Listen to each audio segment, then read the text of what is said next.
Monday, April 28th to order. Of course, I'd like to begin by acknowledging the traditional territories of the Coast Salish peoples, and in particular acknowledge our valued relationships with the Katzie, Kwantlen, Matsqui, and Semiahmoo First Nations. That I'd like to get a motion to, actually I'll move the agenda amended to include 2 additional late delegations, C4 and C5, and add an item A3. I'll be asking the council and everyone present to observe a moment of silence for the Lapu Lapu Festival tragedy here on Saturday. So I'll move that, seconded by Councillor Rent. Is there any discussion on that amended agenda? Seeing none, call the question on A1.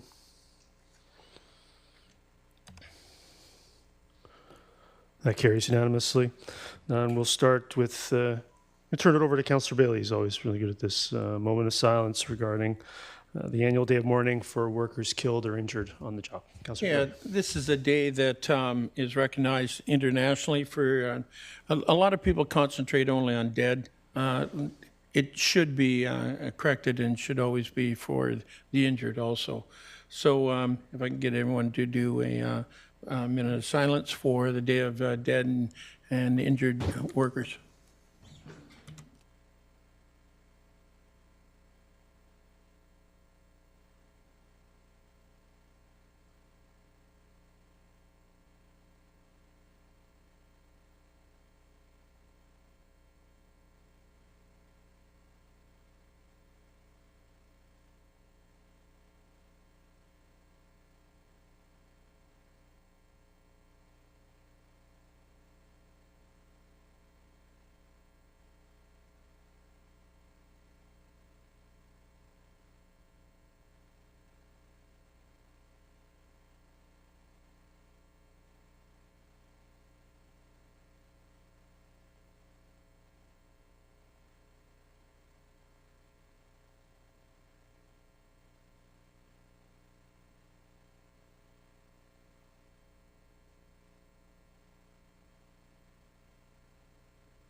Great, thank you very much.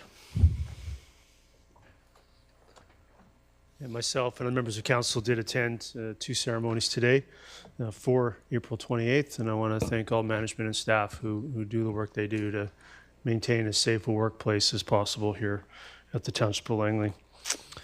Also, as we all know, there was a tragic incident here on Saturday evening, and I'd like to observe a moment of silence for what we've all heard about the tragic events in Vancouver this past weekend at the Lapu Lapu Festival, which is meant to celebrate Filipino heritage and to highlight their community's contribution to the province of British Columbia and our shared history. 11 people were killed and more than 20 were injured as a black SUV drove into the crowd. And of course, our hearts go out to the families of the victims and all of the Filipino community touched by this senseless and despicable act. I know, Councillor Ferguson, you wish to also say a few words. Go ahead. Yes, I did want to say a few words. Thank you, Mr. Mayor, for the briefing background at the horrible event that happened, and words can't express it. And well, all I wanted to say today, very, very briefly, that flag was given to myself to borrow on behalf of a Filipino family that is well entrenched in the Filipino culture. They had yesterday met the Premier and the Prime Minister regarding the issue and the concerns just received on the weekend, the Lapu Lapu Festival. But Langley's involvement with the Philippines has been a long-standing. We have, and I've put a report on Council's table, a partnership with San Fernando in the Philippines, in which we addressed a partnership with the Federation of Canadian Municipalities and the federal government involving things like fire, things like bylaws, things like youth groups and economic development. They came to Langley and we went there and we worked with them. This partnership was given an award by the FCM, Federation of Canadian Municipalities, and they thanked both former Councillor Mel Kosinski and former Councillor Bob Long for all the work they did, which was substantial. So as we take a moment of silence, I would hope that all our residents remember, or try to remember, if I've not, I expect everyone to know our partnership in the past, it's been over 10 years ago, that not only is this something that's happened within Vancouver, but the Filipino community is involved with Langley, and they are our friends as well as our neighbors. And we have commitment, but not necessarily just here, but also in the Philippines themselves. Thank you very much. Thank you. Councilor Van Popte, go ahead. Yeah, I'd like to just acknowledge a few things. I was at the event on Saturday, and I had left prior to the incident, but it was a beautiful day. It was a beautiful celebration. It was the second annual, organized significantly by another member of another MLA here, and it was a great event. And I think for those of us who were there, we would like to honor the volunteers and the organizers in this event and the impact that this has on them, and that there's a lot of us that just want to make sure that we've extended our love to those who have been impacted through trying to organize something so great for their community. And I know a lot of us hold a special place in our hearts for them, especially for the victims. It was a very traumatic event for those who were there.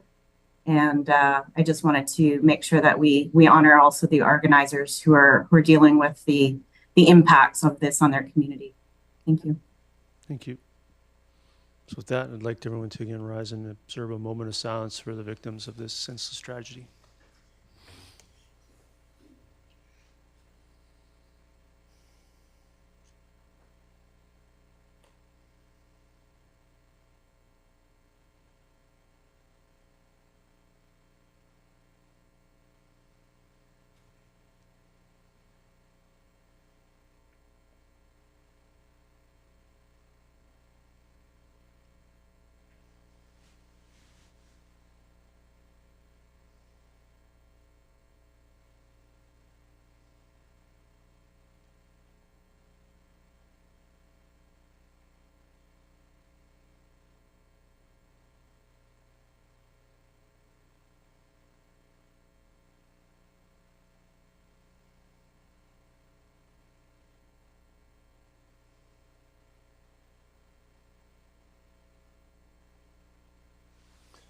All right, thank you very much.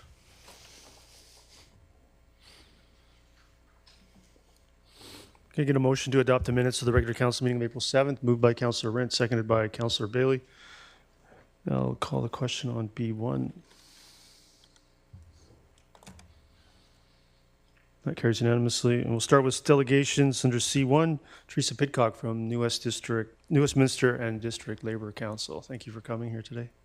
Thank you for having me today.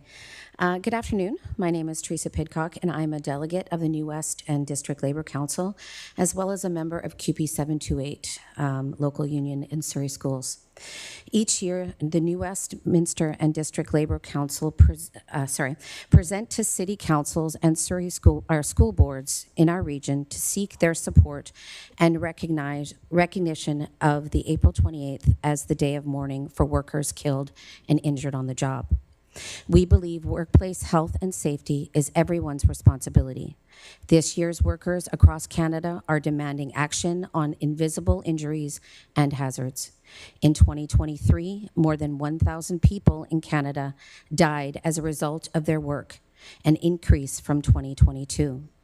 Too many families lose loved ones to occupational diseases, and we know those numbers are not the whole story because they include only those fatalities accepted by the workers' compensation system. In cases of workplace exposure to toxic chemicals or materials like asbestos, effects only become apparent months, years, or decades later. We also know that the workplace injuries, accidents, and illnesses are severely underreported. In 2023, the most recent year, there is data available on WorkSafe BC. It reported people missed over 4 million days of work due to work-related incidences and disease. WorkSafe BC also reported they accepted 175 work-related death claims, and our thoughts and sympathies go out to the families of those workers.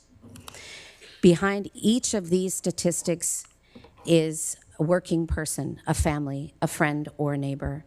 These are people in your community, and the impacts from a workplace injury go far beyond time away from work. We can and must do better to keep workers safe and work and support injured workers and their families. Accountability is crucial when it comes to health and safety at work. As workers, we hold each other accountable, reporting issues and dangers and actively participating in joint and health and safety committees. We call on employers to invest in meaningful prevention measures, offer robust ongoing training, identify workplace hazards, and develop an action plan for addressing them, and ensure worker participation is developing and monitoring the system that will make workplaces safer. Not all hazards are visible. Invisible injuries can include things like stress, anxiety, burnout, and chronic pain. And hazards can include threats to air quality and airborne chemicals. Mental disorders injuries are caused by significant work-related stressors, including bullying and harassment, or one or more work-related traumatic events. This year, workers across Canada are fighting for better protection against invisible hazards and hazards that cause invisible injuries. We are calling on all levels of government to create greater awareness of invisible injuries and hazards through public awareness campaigns, legislate air quality standards for indoor workers, ensure workers know that chemicals they are using, ending consumer product exemptions in the workplace hazardous material information system, and raising the standard for women's education, deliver consistent and coverage of workplace injuries, including invisible injuries like chronic pain and stress. Education is the key for prevention, especially for young workers, with 12% of workers' injuries in 2023 being under the age of 25. Teachers and support workers in schools and programs like the BC Federation of Labor's Alive After 5, together with employer commitment to training, are critical to making sure young workers are not only safe at work, but will also not face lifelong impacts from preventable workplace injuries. There are different risks faced by workers in schools, pools, and rec centers, in hospitals, on construction sites, at ports, warehouses, shops, and restaurants. For example, and every threat to every worker's health and safety must be addressed. This is not just about accidents, it's about a systemic failure in safety enforcement, workers' protections, and political will. Workplace accidents and illnesses are preventable and should never be seen as just part of the job or the cost of doing business. This year marks the 21st anniversary of the Westray Law coming into effect, named for the coal mine in Nova Scotia where 26 men working underground lost their lives in an explosion. The law introduced a legal duty and accountability into the Criminal Code of Canada for corporations and individuals to take steps to prevent harm at work. A key piece of enforcement of the laws is ensuring police and lawyers receive appropriate training and that prompt and thorough investigations are carried out. Unions in BC have fought hard for gains in ensuring appropriate WorkSafe BC coverage, but we know prevention is the most important action we can take. As union members, we also call on governments and at all levels to remove barriers to joining a union, to ensure that all workers have the protection and the rights that come with a union card, because strong unions make safe workplaces.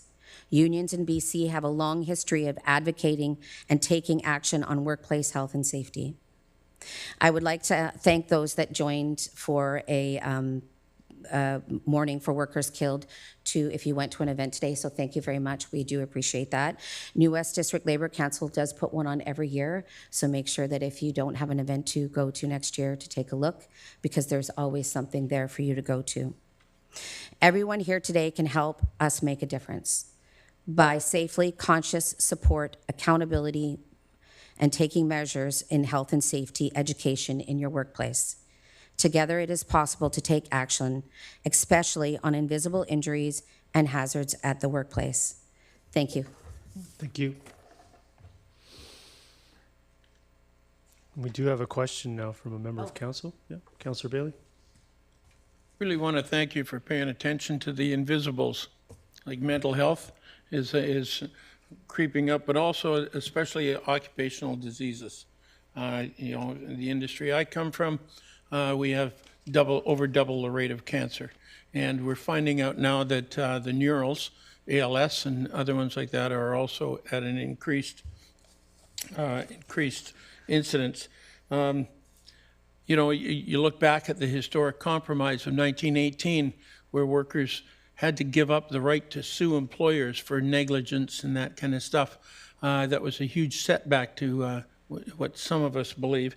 And I would really like to see if you could mount a campaign to stop the use of the word accident. Because these are not accidents in the workplace, these are incidents. And it is fundamental to the belief of where people think that it was an accident and it couldn't be helped. That's wrong. It's fundamentally wrong. So I would appreciate if you could get the council and the Fed and the CLC to see if you can get that word changed, because it is offensive, especially to people who have to attend those scenes and deal with the consequences of the mental parts of that. So thank you very much, especially for the OC disease stuff. Thank you. My husband is actually a Vancouver firefighter, and I am also an education assistant working for the Surrey School District. So I do understand invisible diseases as well, and I will take that back to the council. Thank you very much for your comment. All right, thank you again for delegating here today. Next delegation is Patricia Wilson. Please come forward.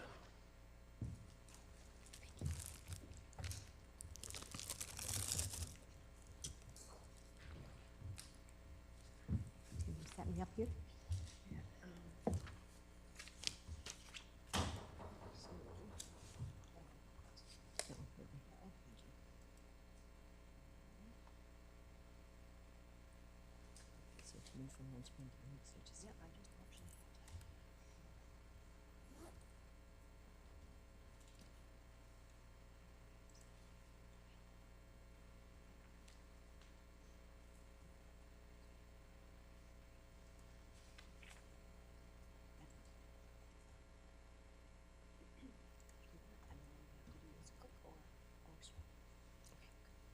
So we're good to go.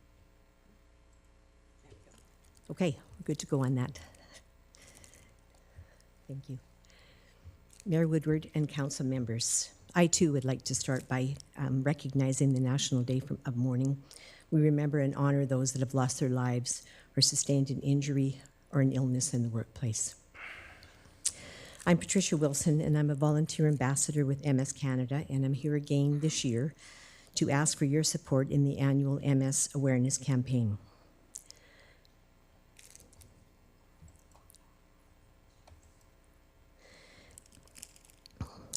I'm here for my family, as well as the 90,000 Canadians that live with the diagnosis of multiple sclerosis.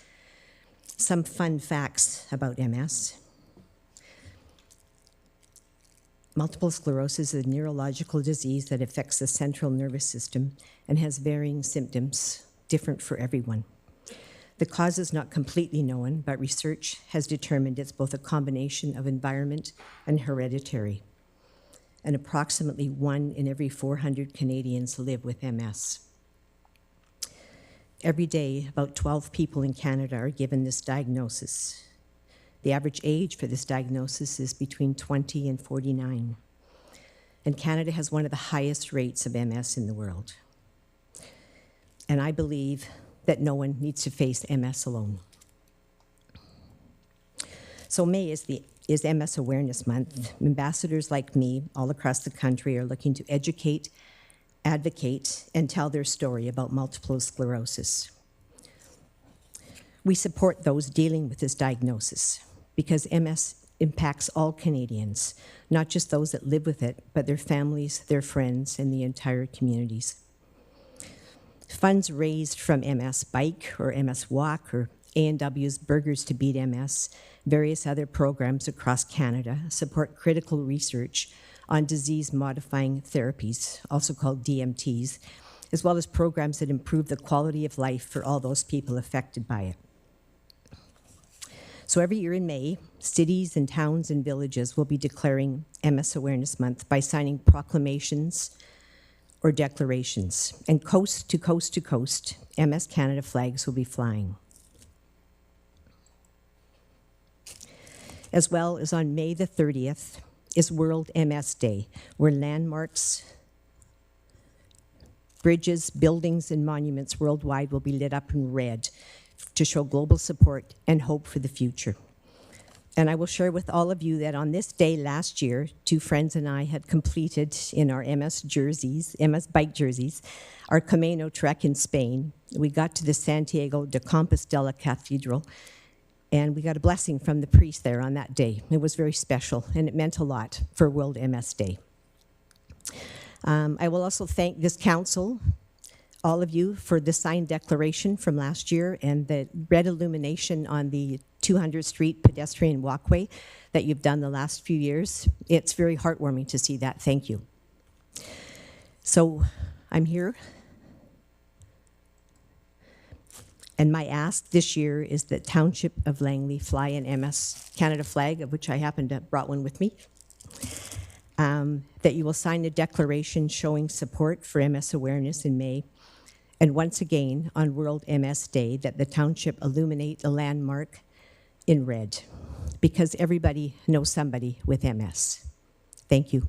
Yeah, thank you again for your delegation this year. And I think, Mr. Cooner, you can take that under advisement, and the council can pursue this later on in the council meeting. But I think from last year, we can certainly carry that on into this year. That is correct, Your Yeah, Worship. great. Wonderful. Thank you very much. Thank you. We have a question from council. Councillor Bailey, go ahead.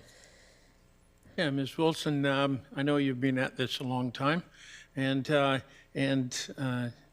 I thankfully don't have to deal with that aspect within my family anymore. But over the years, what have you seen change in regards to dealing with MS? Thank you, Councillor Bailey. Some 20 years ago, when I first got involved with MS, the treatment options were very few and very limited. But the landscape for MS has changed greatly.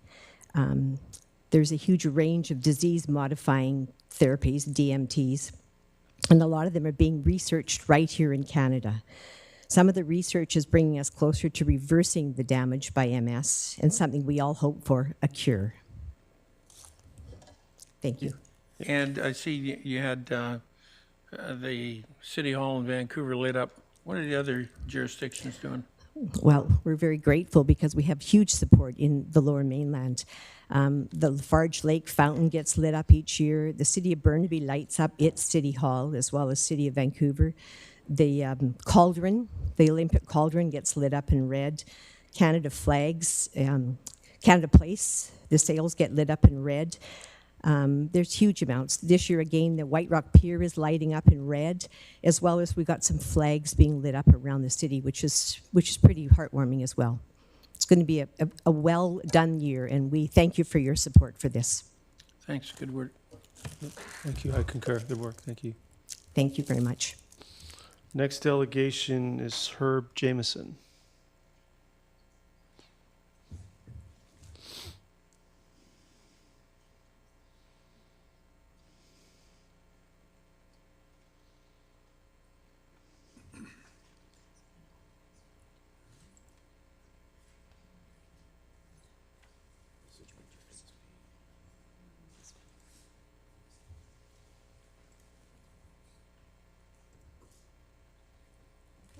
So again, you just have to, you just click.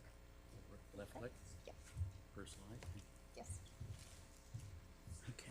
Great. Thanks for coming here today, and go ahead. Thank you, Mr. Mayor and councilors. Good afternoon. My name is Herb Jameson, and I'm a owner and resident at Murrayville at Reunion Town Homes. And this presentation is really to seek the township's cooperation or assistance with respect to a group of trees on the Reunion site that are considered by the township to be trees of significance. They're not historical, but they're trees of significance. And they're commonly known as the Belmont oaks.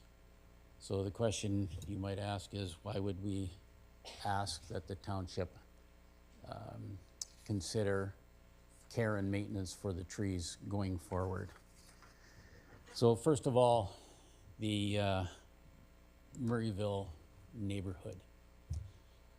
So Murrayville is historically significant as it is the second village center following Fort Langley. And immediately adjacent to our Reunion Townhome property are Denny Ross Park, the Lamb Sterling residence, and the Harrow residence. Both of these residences are dated, as you can see, 1905 to 1908, so well over 100 years old. And they're both municipally designated heritage sites. So, and they are, as I said, immediately adjacent. Nearby our property, of course, is the Murrayville Community Hall, Porter's Bistro, Princess P Hotel down at Five Corners. So very commonly known buildings and areas in Langley. Just a little information on our property. So the Reunion Townhome site is the former site of the Murrayville Elementary School, which was originally built as the Belmont Superior in 1911. The original school had 2 rooms and 3 teachers. Now this building is still standing. It has been converted by the developer into 6 residential units, and it is also designated as a heritage site by the township. Here's a picture. So the Belmont Oaks. Little history on the oaks. These are red oak trees. They were planted at the same time as the Belmont School. Superior School was built in 1911, so they're 115 years old or thereabouts. And here's a couple of quotes, one from Murrayville Elementary School Conservation Plan, and one from the Murrayville Heritage Tree Report. So when the trees were built, one of the school's character-defining elements was a row of landmark oak trees along 48 Avenue. And these oak trees have been a significant landmark in the community of Murrayville and continue to contribute to the strong heritage connection for this area.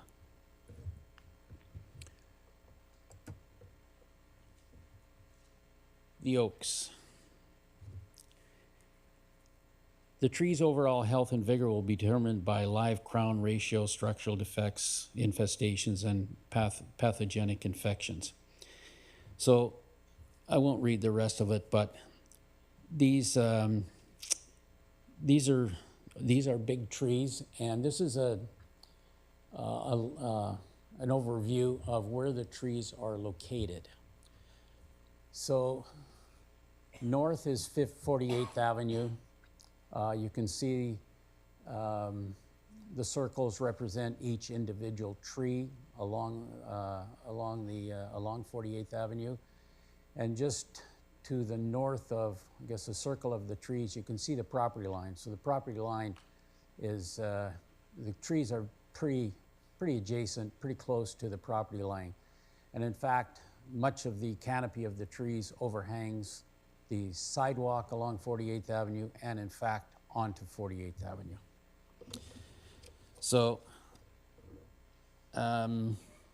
moving on. This is from the Murrayville Heritage Tree Report that was prepared in 2019.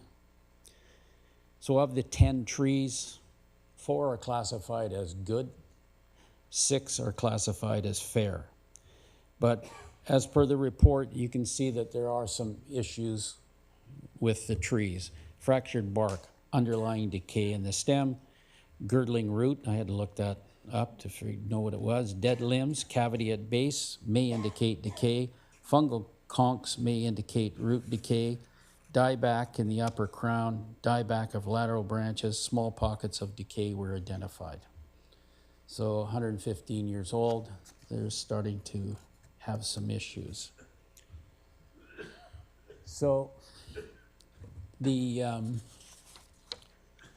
Belmont oaks, so given their age, declining conditions, delicate conditions, I guess you might say, susceptibility to disease and decay, and the scope of work required for ongoing care and maintenance to sustain the tree's longevity, it's really beyond the scope and capacity of Reunion Townhomes.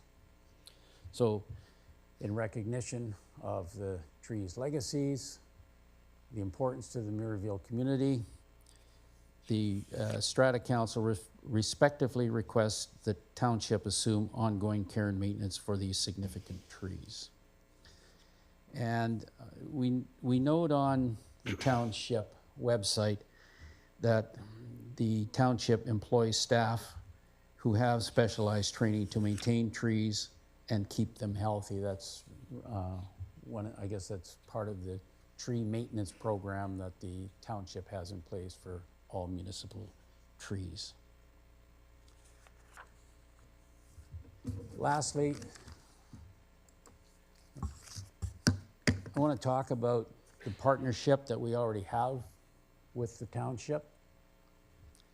So what I've marked out here is green link pathways that run through the Reunion complex.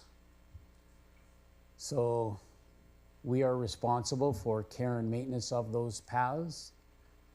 The one, I guess, in the upper right of the diagram, that's a pathway running out to 48th Avenue, and the house on the right of that arrow is one of the two heritage houses adjacent to our property.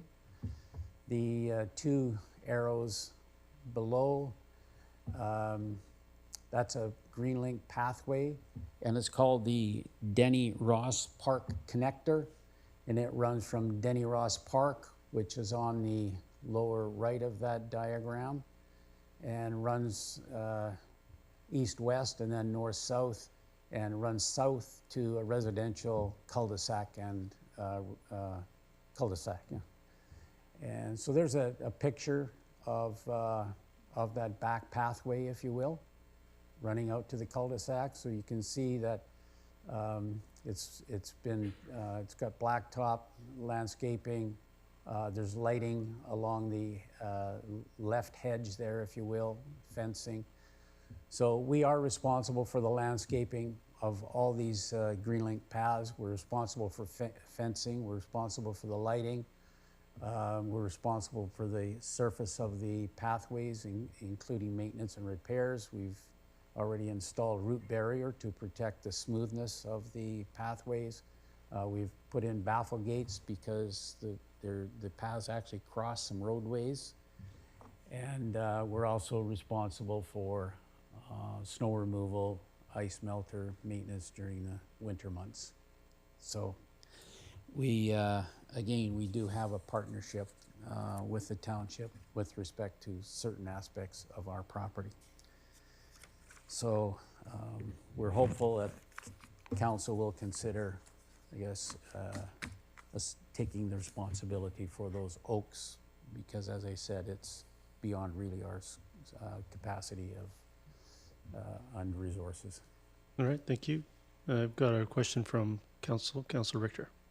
Yes, thank you very much for your presentation today. It was very interesting, and I knew they were old trees. I just didn't know quite how old. Okay, well, it's good you learned something then, eh? I did learn something. I have a question, because I'm looking at the picture you had on your slide 5. Slide And 5. It shows those trees like pretty get back close there. to the road. They are Is it very in close. the road allowance? Because it looks to I me. wouldn't know if it's specifically in the road allowance. I do know that it's on Reunion's side of the property line, but the trees are much closer to the property line than they are to the buildings on our site. Okay. And that's why I said earlier that much of the canopy overhang is over township property, which is the sidewalk and of course the roadway. Yeah, no, well, I'm just looking at the pictures of the trunks. Maybe you can go back and put that picture up How do I again. back this up? Not that way.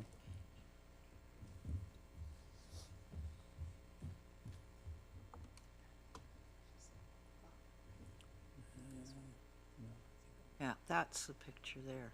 Oh, that one there? Yeah, Okay.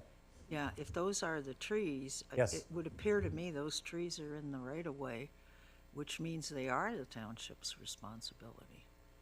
That would be good news for us.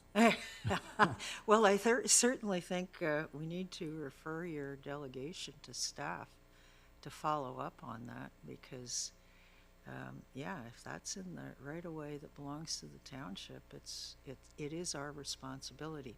Unless, were they included in the agreement that, because you talked about the pathways, were they included in the agreement that was signed with the township, that it was your job to take care of them? That would have been with the developer.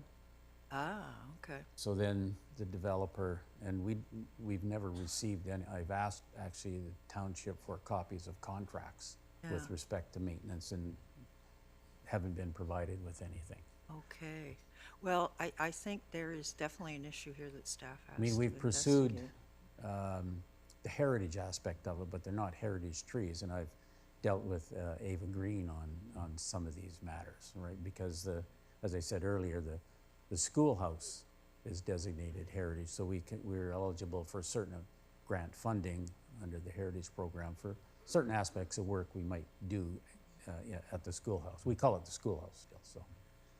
Okay. Well, I mean, thank you for bringing the pictures. Pictures are like 1,000 words. And I just have one last question on regards to the pathways, and they look like lovely, well-maintained pathways. Yeah. Are they well used by the They're community? very well used. Yeah. They're very well used. As I said, that Denny Ross Park or Denny Ross connector runs right through to a cul-de-sac that serves quite a large residential area. Ah, okay. And this, there was always a path there, but it used to run at the back of the schoolyard. And so it was relocated. I guess that they relocated it because it made more sense in terms of how they built out the complex. Great. So, Okay. Well, thank you but yes, again. we're responsible for that. So we do have a partnership.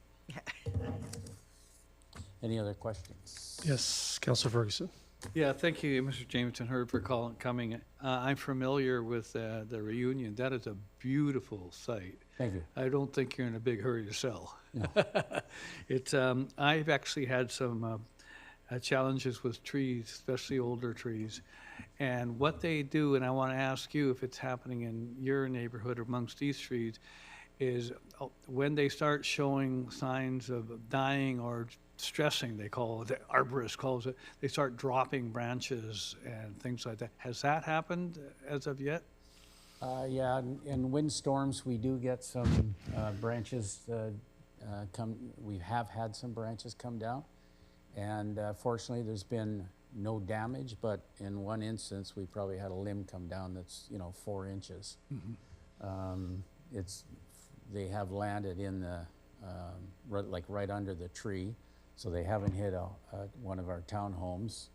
And to the best of my knowledge, been nothing on the roadway, although I've seen branches pulled off to the side, so they could have been on the roadway at some point in time, or sidewalk. The sidewalk. Yeah, so there is some risk, whether it's to our property or to pedestrians or vehicles. Yeah. As the seasons go, whether it's winter, summer, or winds or Yeah. something, those, they were dropping on cars and everything, that my trees. So what I wanted to ask you is, have you had discussions with our staff or the town, or the township regarding things like safety, things like potential falling and things like that? Yes, You have, okay, and so, we've been told that it's our responsibility. Okay, so anyway, there'll be something, I know there will be, somebody be asking for a report or something like that, but thank you very much for coming. It's very informative. Sure, thank you. Thank you. And we have two more delegations, late delegations. Let's start with Brian Harder. Come on up. I do not have a presentation. I do, but Brian Harder, Backcountry Horseman, also appearing on behalf of Horse Council. Back before you again. Thank you, Mr. Mayor and Council, for sharing your time. It's follow-up to the bylaw change and the access and the effect on horses. You know, last time we appreciate the amendment that allowed us to be on the trail still, but the manure issue still stands out there. And it really comes up because of the changing in the scope of public space, right? And I don't think anybody has, most of the parks where horses ride in Langley are covered by Metro Parks, which is a separate regulation, shall we say, and now the South Langley Regional Park is covered by that. Our concern now is the horse trails that allow us to get there and the roads that allow us to get there, and the practicality of the way it is worded. We've provided you a couple of samples of wording that we suggest, and we would like to see amendments to reflect that. And the next presentation will actually go through the details instead of me going through them on the wording. But it is an important issue, and I do want to say I recognize that Langley's changing, and you know, there's one feeling on the north side of Langley, you know, where everybody comes from the city, and I run into this. I've been here for 40 years. Every time a new person moves into the neighborhood, and they forget they moved into the agricultural land reserve, and they don't like something that goes on in the agricultural land that's been there in the rural areas, right? And it'll be an ongoing issue, I'm sure, for the next 20 years or more, until all of Langley's paved over, if that's what happens, like it basically happened in Surrey. You know, I grew up in Surrey where I could ride my horses all over the place, and now there's very, very few horses there. Langley still has them. So I would just really ask that you, that some amendments come forward on this bylaw, either the ones we proposed or very similar ones, to make it so there's not restrictions on the horses. Okay? Thank you. Yeah, thank you. I got a question from Council, Brian. Yeah, Councilor Martins. Over here. Yes. Hi, thank you. Well, thank you for speaking to us. Thank you for coming back and raising this point. Could you speak more to the difference between maybe different types of animal excrement? Because I know that dogs, for example, it's a pretty awful thing if you step into it, but tell us more about. So, I mean, horses, I'm not a scientist, but horses, it's more organic. And, you know, I was actually thinking about this on the way here. Not everybody will think this is funny, but, you know, they're kind of summer snowballs for a kid who grows up on the farm. We used to chuck them at each other when we were kids. I never did that with dog excrement or cat excrement, okay? It breaks down a lot quicker. It doesn't leave a bunch on your shoes. It's just, the health issues aren't there that Councillor Bailey raised about dogs on playing fields. And I don't believe there's anybody in the horse community that thinks that horses should be riding out on soccer fields or baseball diamonds or schoolyards. You know, so that's, I don't want to cloud the issue. That's not the issue. You know, it's just, and there's a lot, but the real challenge for us is you're going down the road, and you know the way they're all. For a dog, you got a bag in your pocket.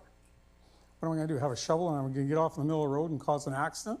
You know, and if it's a newer horse, you know, like it just escalates the safety factor. It won't be an accident. It'll be an incident. Okay, that happens because it was preventable, and it's a balancing of needs, right? So, and just. I did, to your question last time about inviting you down to come see the South Langley Regional, I will send an email to all the councillors and to the mayor, and we'll try and set up a time where you can come down. We have a place where we can park right at the head of the trail and come down, and just, if you have time, hopefully we can find a time that works for all or most of the council, and show you a bit of the work we did do down there. Okay? Thank you very much. Thank you. And Brian, just so you know, as we exchanged emails Yes. on it over the weekend, Oh, yeah. I do have a draft amendment that I believe addresses your concern. I appreciate that, Yeah. and again, I appreciate the work of the mayor responding so quickly and all the council on this on this issue and being heard. Thank you very much. Thank you. Yeah. Next delegation is Deb Bisson. Please come forward. Well, thank you for allowing me to speak again. We are following up on the last meeting of March 24th when this came up. We're talking about bylaw 6059. It's item G on your agenda. There's still a small contingent of horse people here to support the issue. And maybe when we're finished with this issue, you could give us a second so that we can excuse ourselves quietly and not interrupt the meeting. Just following up on the presentations that were made at the last meeting that established Langley as horse capital of BC, and that this is about our ability to still ride our horses on horse trails and the roads that lead to horse trails, as Brian said. I want to acknowledge that council, as of the last meeting, was very explicit in acknowledging that they do not want to interfere with our ability to ride on the roads leading to trails and on horse trails. As Brian said, we're not trying to fight for the ability to ride in parks or schoolyards. At the last meeting and in various communications since that last meeting, there's been a lot of talk about how once that big clause that was specific to horses was removed, that things were returned to status quo. I want to clarify that that's not the case. That's been a misconception and a miscommunication that has gone out to the horse community, and it's been a difficult one to turn around because the current wording of proposed section 5.3 of this bylaw, 6059, the public spaces bylaw, it's still a problem for us.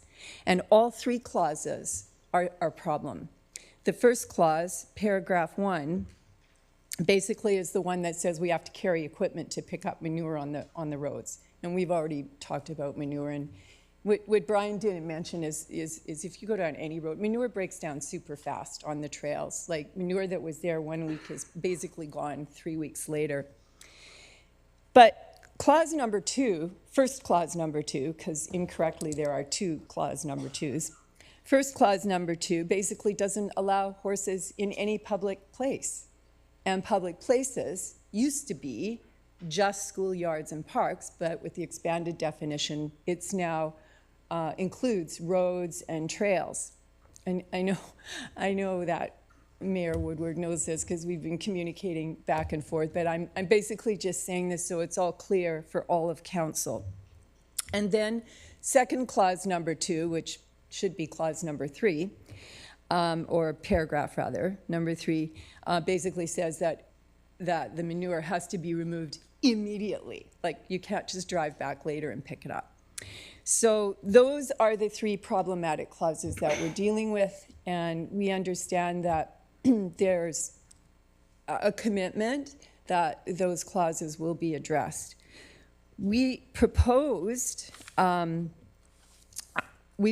clause that could address that. It would be paragraph number 4. And it would say, notwithstanding paragraphs 1 through 3, horses are allowed on roads and horse trails in public spaces, and there is no requirement to remove horse manure from roads and horse trails in public spaces. Now, we understand that you have other things you want to achieve by clause 5 or section 5.3, proposed section 5.3. And we're hoping that this still meets your requirements.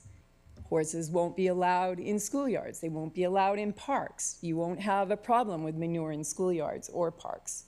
So we think it meets the needs of both parties. But if it doesn't, let us participate in the redrafting so that we can make sure that what comes out doesn't, we're not back here again in another month trying to fix something that is still restricting us with the ability to ride our horses on the roads. I think that's all I have to say. Perfect. That's 5 minutes.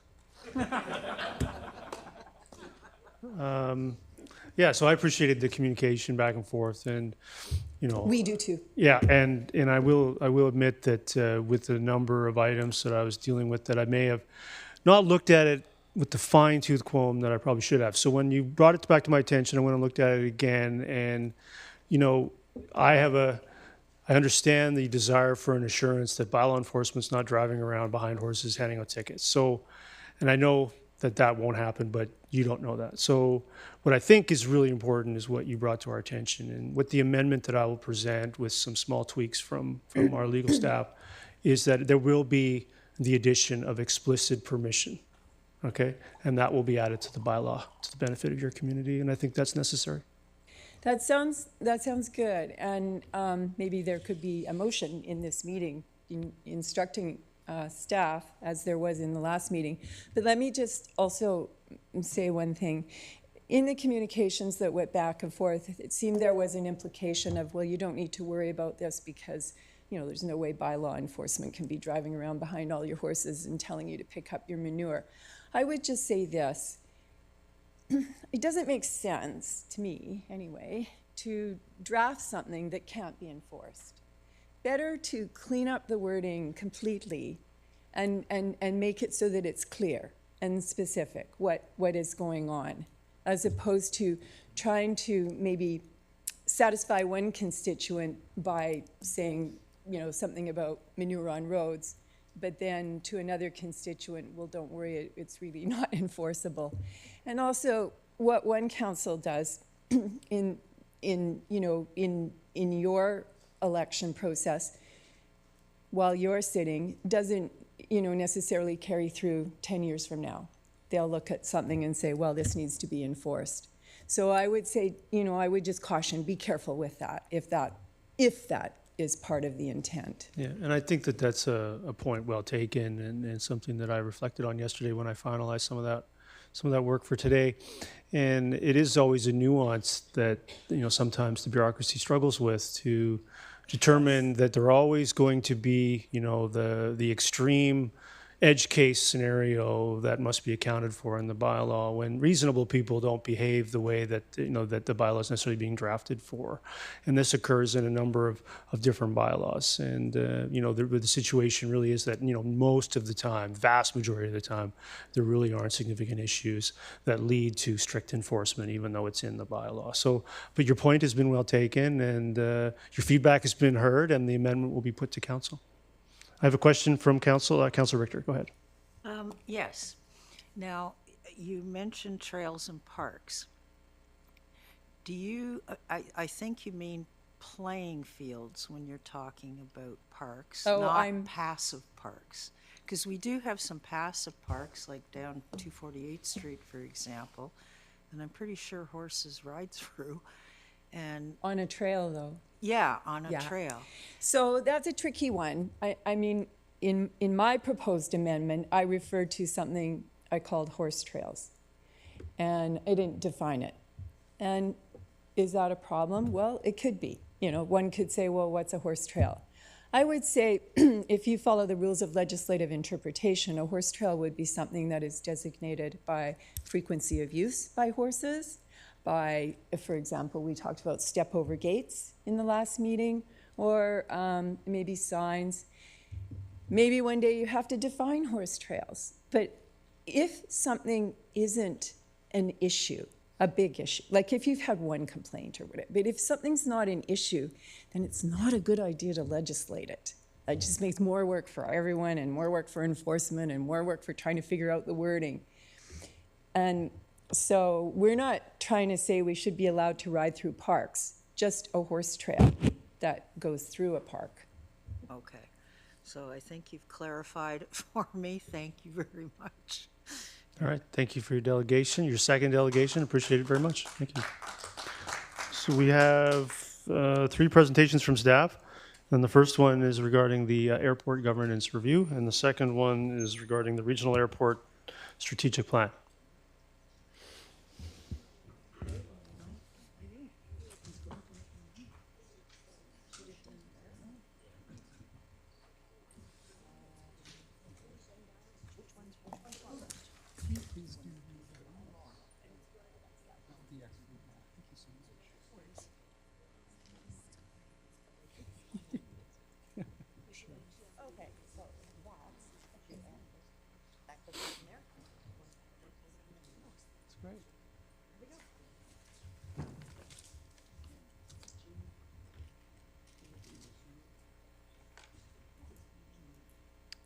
Great, go ahead. Good afternoon, Mr. Mayor and councillors. My name is Noel Schlesky. I work for Intervis Consulting. We're a Vancouver-based consultancy that work in transportation, tourism, and aviation.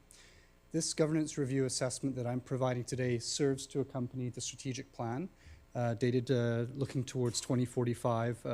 Will be discussed by my colleague Stephen Derengowski shortly. In terms of the governance review session and what I'll run through today, a quick outline.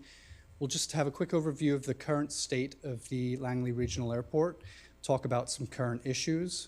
We'll take a look at some governance options that we see across Canada for various municipal airports and the proposed model that we would propose to the council. A couple of short-term recommendations over the 2-year time period, as well as some longer-term recommendations. Current state of the Langley Regional Airport. So it is currently owned and operated by the township and has been since 1967. Operated as a function of the township. Specifically, the airport operations team falls under the engineering division. There is an airport manager function, and final decisions of the airport, including capital planning, are under the purview of mayor and council. The accountable executive is the CEO, Chief Administrative Officer for the Township of Langley. That is not airport specific. Airport manager reports to the Director of Engineering, as I noted above. The airport itself is GA, or General Aviation Dominant. There's a flight school, helicopter operations, MRO, which is maintenance, repair, and overhaul facilities, as well as other hangars. There's a variety of building leases on the land with a variety of uses that aren't all aviation related. The airport is funded through a combination of user fees, land rents and fees, fuel revenues, as well as government-related grants when available. Jet fuel and aviation gas sales, parking, and other fees form part of this, and there is no maintenance charge in place currently. The airport is self-sufficient to cover operational expenses, but cannot support the needed capital improvements through current revenue generation and reserve funds. So while government programs do exist to support capital investments such as runway repaving or apron repaving, these funds are indeed limited and very competitive with other airports throughout the province and country. Current issues outstanding, one which is faced across many municipalities in Canada is airport funding. As I'd mentioned prior, capital expenditures are needed for runway improvements, among other maintenance costs. Staff are currently reviewing lease rates for the potential to increase these to match market levels. Agility and adaptability is identified as a current issue. There are challenges that exist attracting new businesses to the airport and for staff to have the ability to remain nimble to attract opportunities with emerging technologies. Airport staff should have the ability to quickly respond to market demand as well as interested businesses coming to the regional airport. Current staffing levels can create challenges ensuring the airport remains compliant from a regulatory perspective. The township must balance the needs of the airport with other issues. The mayor and council have other responsibilities which may take higher priority at times. Lastly, the alignment with strategic plan and land use, which my colleague Stephen will talk about shortly. Governance needs may be variable over the course of the land use plan, which I'd mentioned goes through to 2045, and should be periodically revisited to ensure that the current model, that is the governance model, is suitable for airport operations. Lastly, there are physical limitations at the airport that do cap future growth. This governance matrix evaluation slide here is really just to give everyone a flavor of the different types of governance models out there, as well as the variety of strategic goals and objectives out there that each one serves. I'd like to draw everyone's attention to the left-hand side to each of the governance models, starting with the municipal council status quo, that is the current model. As we move down to different models, essentially what we are doing is relinquishing incremental control from the municipal standpoint of the airport as an asset. I will go into a bit more detail on the next slide. I think the key takeaway for this particular slide is really that no one governance model fits every airport. They're all different and are subject to varying needs of different airports. In terms of the matrix evaluation, so the status quo governance model, in our view, does not align with the growth strategy, and the staff do lack nimble decision-making ability. The municipal council model, current model with greater autonomy, would grant the airport manager greater flexibility to maintain agility in operational planning and technical operations, and the ability to react to business opportunities that might better align with the strategic plan. It's easier to implement versus other potential models outlined on this slide, and it's more focused on internal adjustments, much more feasible in the short term. Thirdly here, a municipal corporation, a commission or authority is another governance model that exists. In this particular situation, oversight from council would be via board of directors, and the airport would be required to remain self-sufficient. Another model is an airport society. A township would relinquish control of the airport and assets to a society. The society would be governed through a board accountable to the city via a lease agreement. And airport earnings would all be reinvested back into the asset. Lastly, last operation governance model would be a private operator, otherwise known as a management operator model. Airport management would occur through a contract with a private firm. Management would dictate approvals required by council, and the fiduciary duty remains with the township, yet with lower resource requirements. Our short-term recommendations start with recommending the continuation of the current municipal governance model, but with clear guidance and greater flexibility for airport management regarding operational and technical items. We would propose and recommend developing a Langley Regional Airport bylaw. Staff would develop a clear bylaw for which Langley Airport would operate under for council's consideration and adoption. While council would remain as the ultimate authority for the airport, management would have the flexibility to respond to immediate operational issues, business opportunities, and attend to technical and regulatory matters. We would propose complete and airport-specific operations review, also for 2025. The short-term focus would be placed on encouraging operational efficiencies, including an evaluation of current staff capacity and resources. Also, conduct an airport-specific operations strategy for 2025. Focus on the operational strategy for the airport, ensure it's aligned with the overall strategic plan, and what is needed to realize goals for the airport. This operations strategy would include how other departments within the township interact with the airport and what is needed to ensure alignment with the goals of the airport. Lastly, in the short term, we recommend transparency and communication with stakeholders and the community. Lastly, for the medium and longer term recommendations, which cover 5 to 10 years, we propose another governance review should be completed based on the projected growth and investments from this land use plan. This would be completed to ensure the governance model is strategically aligned with the growth potential and business opportunities for the airport. Given the proposed land use plan includes development for future revenue streams, the governance model should be aligned with supporting that level of growth and commercial focus. Lastly, rates and charges review to ensure the structure and level of those rates and charges support the operation strategy for the airport. This would include charges such as airport maintenance, fuel fees, and a variety of other airport-specific fees. With that in mind, I conclude the presentation and welcome any questions or answers. Yeah, Councillor Pratt. Thank you very much, and it's been quite the journey to get here, so really pleased to see the report. So thanks you to all of you for your work, and thanks for the participation from the community at large to get to this point. Historically, and this might be a question for any number of the three of you, the airport was set up with the idea being it would be an attractive place to set up business. It'd be an attractive place to open up a aeronautical firm of some kind. And you mentioned in your presentation there are sort of current challenges with attracting new businesses to the airport. So can we comment or can we get any insight into what those challenges are in the current time as opposed to, over the last 80 years of development at the airport? I'll make one comment and then we'd be pleased to turn over to Patrick, if you're willing. Just to be clear in terms of the challenges, I think the challenges that were referred to in the presentation were actually being able to react quick enough to opportunities that have existed in the past. Patrick, would you like to speak? Suitable? Okay, thank you. Councillor Victor. Yes, thank you very much. I have a couple of questions here. Going back to your slide number 8, where you're talking about your short-term recommendations, I get you're recommending that we move to the, what did you call it, the modified municipal council It would be, approach? yes, the municipal Greater council with greater autonomy. autonomy, yes. Okay. What would the reporting structure look like for that? Where does the airport manager report? Well, that's part of the operations review that we would be proposing, so that answer would come with the suggested operations review.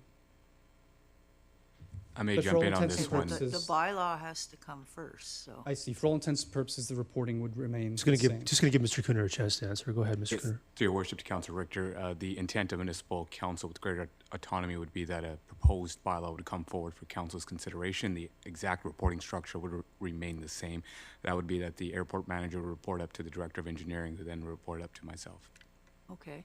Well, just a question about the autonomy and flexibility then. Is that, how does that provide more autonomy and flexibility to the airport? Mr. Cooner, is the intent that the operations bylaw would delegate some additional authority? That is correct, your worship, to Council Richter. The bylaw itself would gain some operational efficiencies, whether it relates to procurement or business development and investment attractions as well. So it would give some additional delegated authority to the airport manager. Okay, and will that come through in the bylaw then? That is correct. Okay.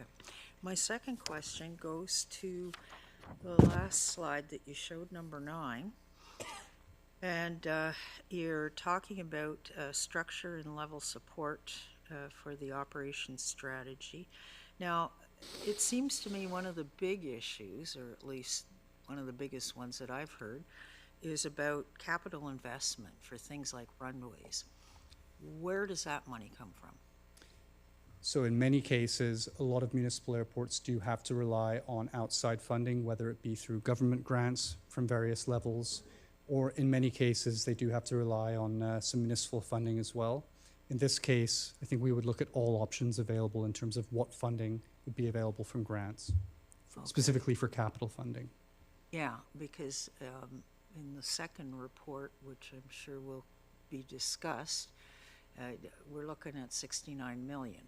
So where is that 69 million coming from? There'll be some comment in the following presentation. Okay, thank you. Councillor Martins? Over here. Thank you, and thank you very much for your presentation. And I'm sorry if I'm putting you on the spot a bit, because I know this is about the Langley Airport, but do you know offhand what the governance model is for the Pitt Meadows Airport? It's in the accompanying report as part of the agenda materials. We have a comment there. I can't off the top of my mind. Yeah, and that's okay. If it's coming up in the next presentation, we can address it then. Thank you. All right, so I appreciate that the documents are a bit lengthy, so there will be some possibility of potentially deferring the strategic plan. But I think the governance review captured a lot of the options, and you're suggesting to potentially have council endorse moving forward with some additional authority. If you go back to the slide that showed the government's model, when I saw the slides versus reading the report and some of the nuance to the one before it, there must be some benefit, because municipal council option is no, no, no, no. Is there some benefits to it? Because the way I think it's presented in this slide, why would anybody choose that option? Well, I think one aspect of this is that no one single municipality has the same goals or objectives. So to a certain extent, these are quite standard goals and objectives by which we're rating all of these governance models, but they can vary. No one size fits all. And this really just sort of demonstrates with those goals and objectives how these models generally fare. But the municipal council model is widely utilized across Canada. All right, so appreciate that. I don't see any other questions from council, so we move on to the next presentation regarding the strategic plan.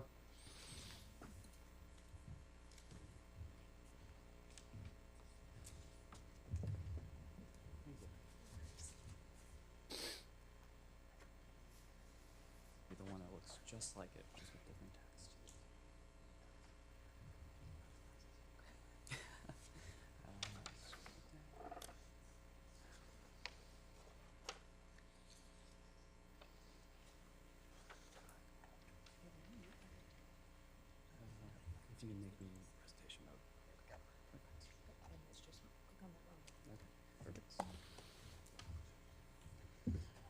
Well, it's great seeing everybody. Thank you, Mayor and Council, for welcoming us for this presentation. So my name is Stephen Darengowski. I'm the Director of Innovation with Nervousness Consulting. And we really had the pleasure of being a partner in both the governance review and then also to this strategic land use plan itself that's coined the Langley Regional Airport 2045 plan. Back about a year ago, Council endorsed a plan to be carried out, this plan in particular, with 3 key objectives. One was to endorse a very long-range plan for the airport, looking at it from a land use perspective, looking at a 20-year capital improvement program that identifies capital projects for the airport, but then also to prioritizing those list of projects into short, medium, and long-term. I'm happy to say that we've gone through that planning effort, and we're excited to provide you all with an overview of that study and provide you with some recommendations and next steps. So just to kind of set the stage a little bit, so our overview of the project had one overarching goal to hit all 3 of those key objectives.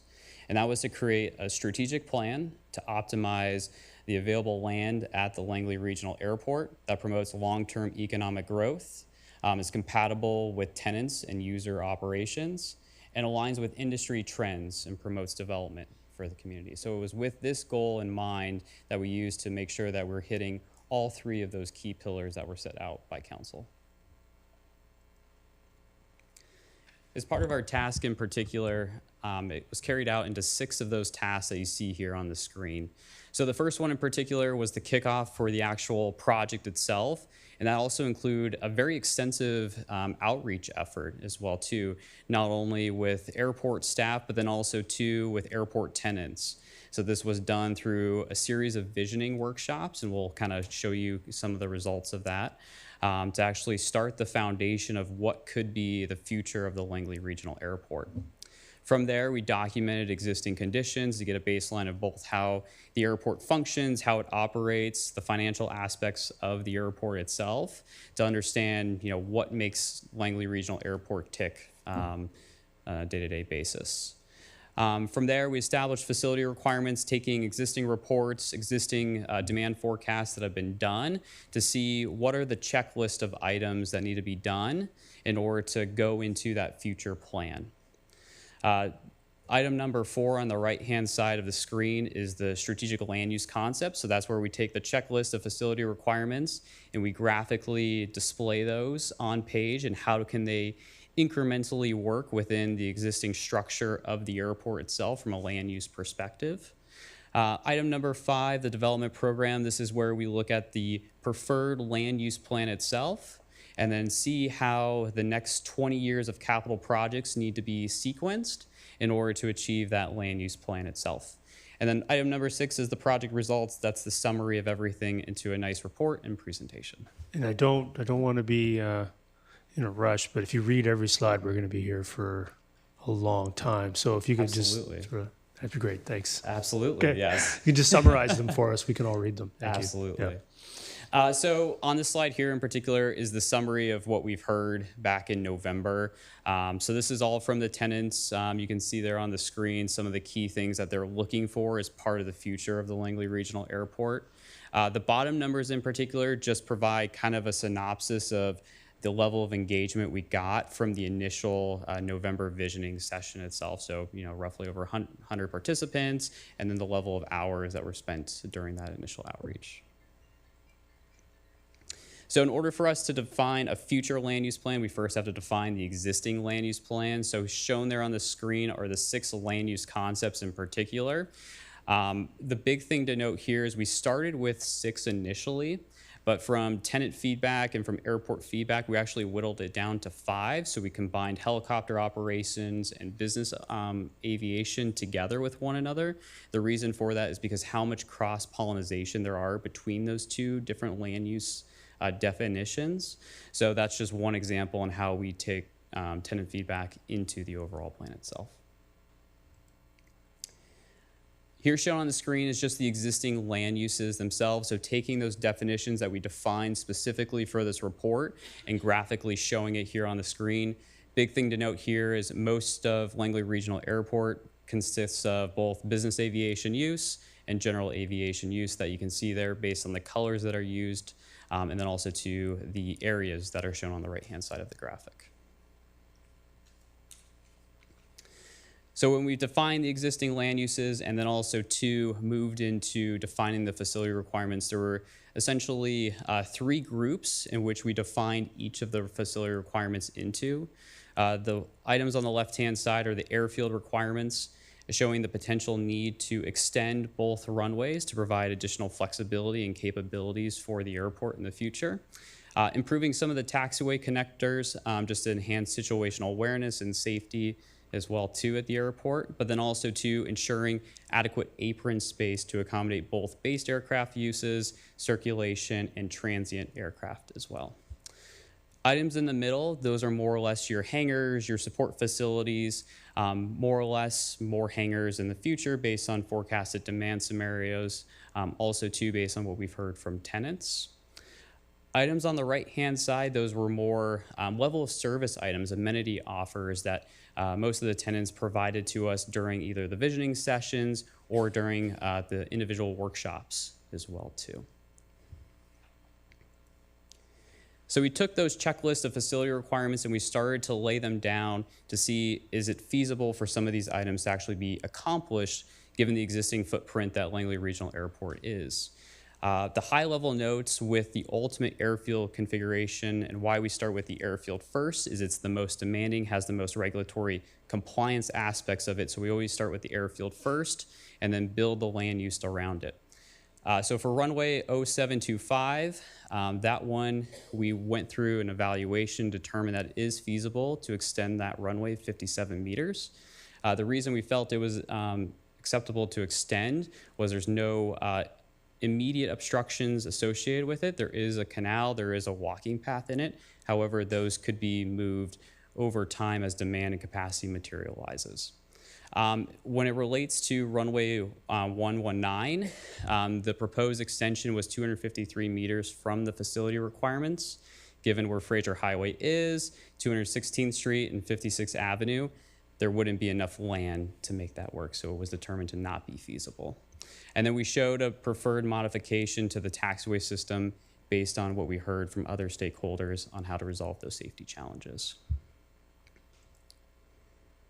We started with the initial land use process itself. We started with 9 initial concepts just to kind of throw everything at the wall and then go through kind of a stress test with each one of those. From there, we whittled it down to 3 refined land use concepts that we presented to the tenants in a public open house. That open house was done back in February and it was done on 1 day. Each one was lasting for about 2 hours for each session. So this refined land use concept itself incorporates new technologies such as advanced air mobility, vertiports, as you can see in the Meadows parcel on the left-hand side of the screen, keeping GA and then most of the business aviation intact for the most part. This slide in particular just highlights some of the feedback that we received here. Most of the feedback we received from the tenants was fairly neutral. Some leaned towards it because it kept most of the facilities intact in its existing configuration, while others felt that it bottlenecked future development and growth opportunities. Concept number 2, the biggest change here compared to some of the other ones is that it does propose a parallel taxiway to runway 119 on the east side of the runway. So it does infill that grass area, opening up more opportunities for, in this case, business aviation. But it does move general aviation all to the west side.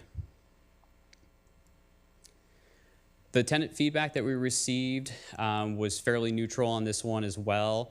Some of the tenants really liked the idea of putting a new taxiway to open up new development opportunities, while others felt that having GA just on the west side could hamper operations in the future.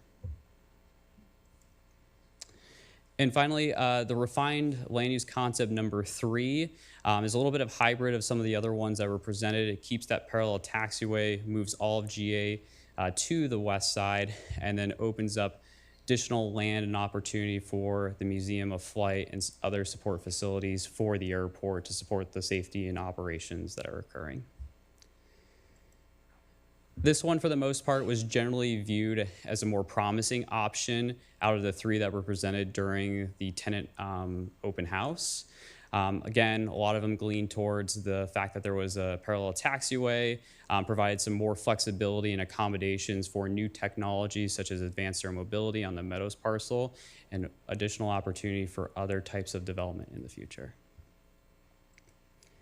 So from there, what we did is we incorporated all of the tenant input that we received, industry and market trends, demand forecasts, all of those pillars that you see there on the screen, in order to prepare what we're recommending is the ultimate land use concept. So this ultimate land use concept is a combination of both the technical analysis we've done and tenant feedback that we've received to come up with what you see here on the screen. So for the most part, it keeps a lot of business aviation functions intact, does move towards a lot of GA presence on the west side of the airport, but does allow for opportunities for GA to have a presence on the east side as well. But that Meadows parcel in particular would be zoned specifically for emerging technologies, advanced air mobility in that fashion.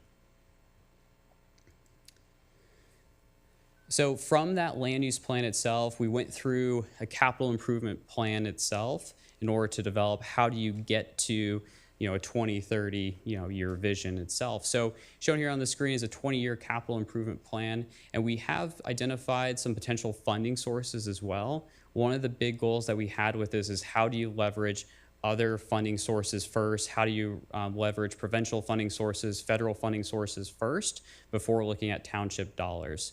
So as you can see there on the screen, the overall capital investment would have a total of $69 million. However, there are other buckets of funding that would be leveraged first before moving into township dollars. The other pillar of this, the last pillar, is the overall project sequencing for the capital improvement plan.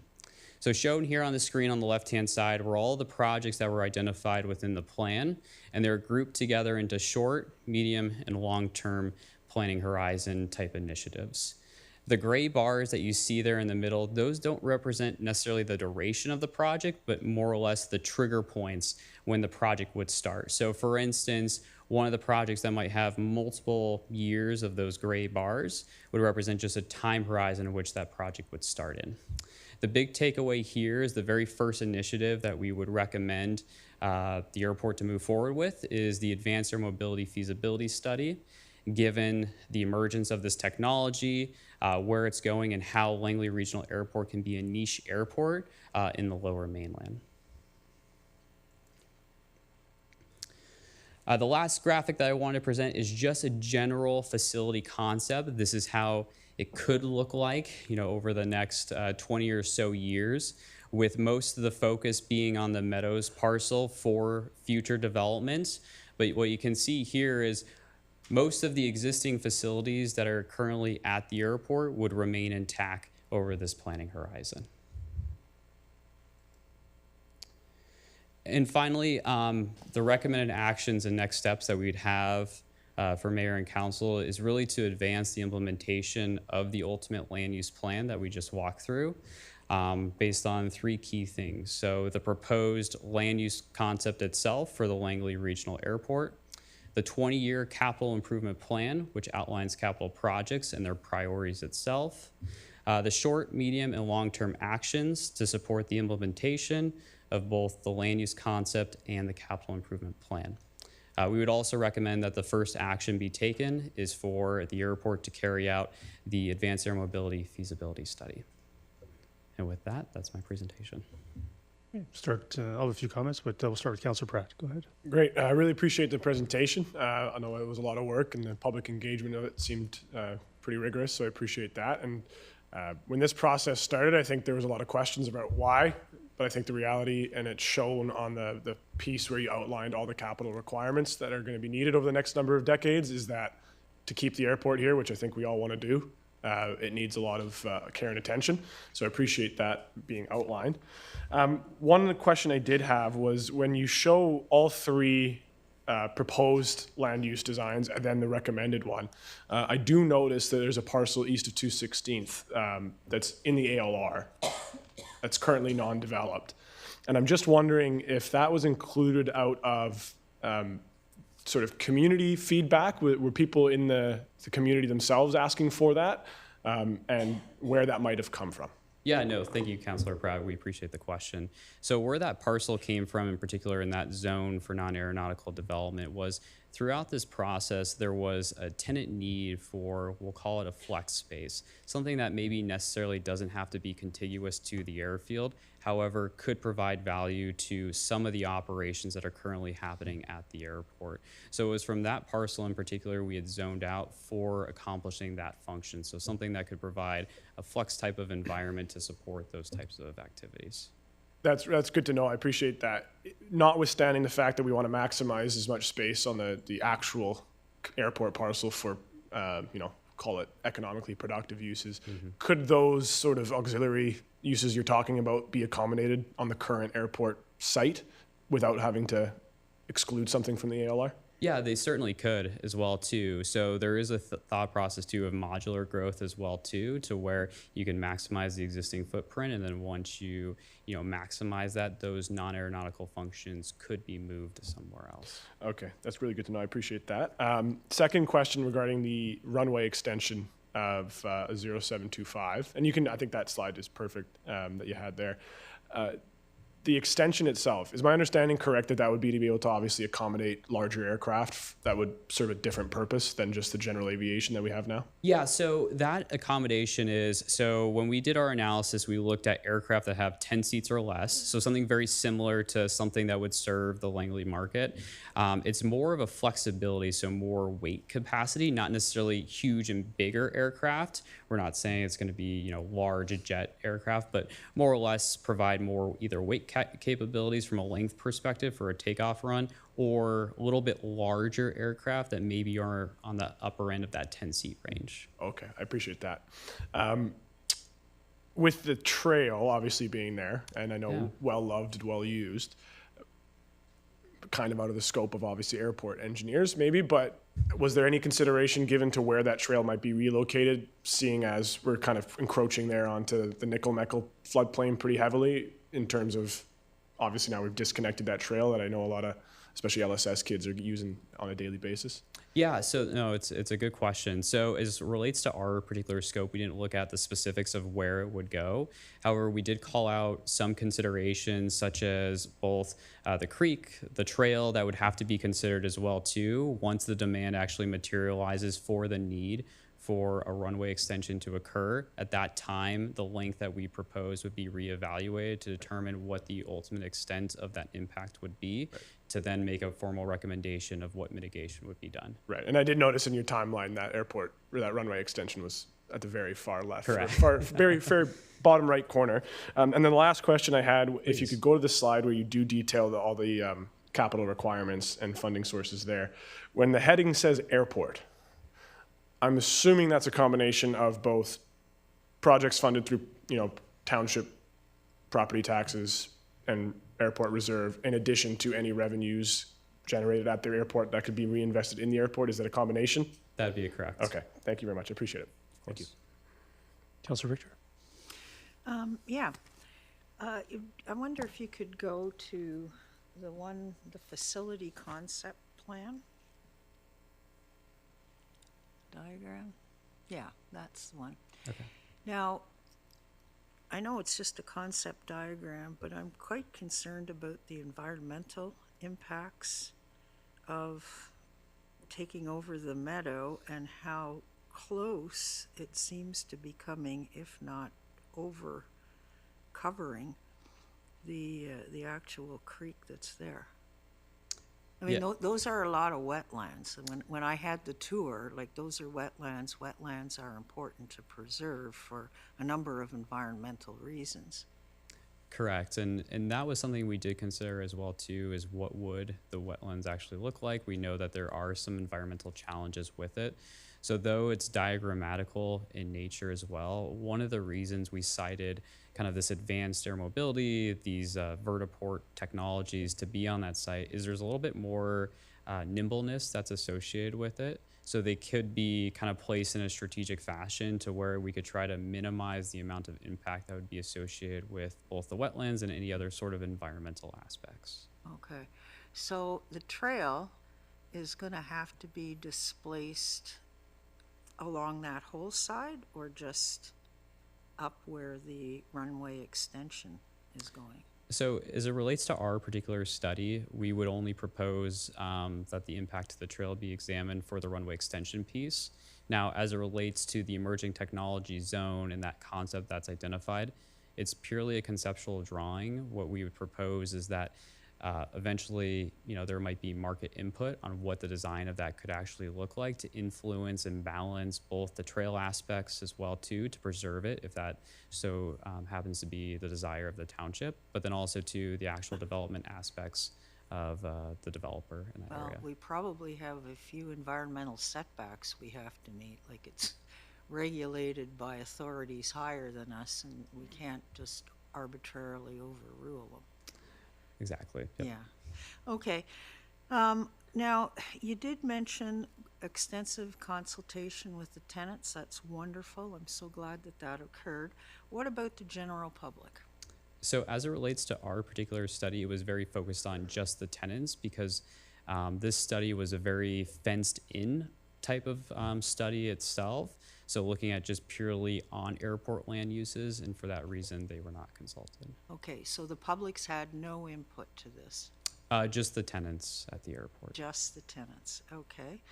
I also noted in the report that the annual number of airport movements right now is around 60,000. That's correct. And you're projecting an increase to 90 to 98,000 by 2045, if I'm correct. And if that's the case, that's a 63% increase under the aggressive development concept. Correct. How does the public input, and I say this as a member of council because not only do we hear from the tenants, but we also hear from people in Murrayville and Brookswood and flight path noises, et cetera, et cetera. So when does the public input come into play? Yeah, so I think it's a good question. So what I would suggest is somebody that deals with planning efforts at a professional level is that as the airport progresses with some of these concepts and into design efforts, that the public be consulted prior to the actual implementation as well. Yeah, they're definitely going to have to be consulted on it. And now, in terms of having these vertical runways there, are we absolutely certain in this design that there's not going to be any overlap between the plane runways and the vertical runways? Because I'd hate to see any kind of liability coming out of potential crashes there.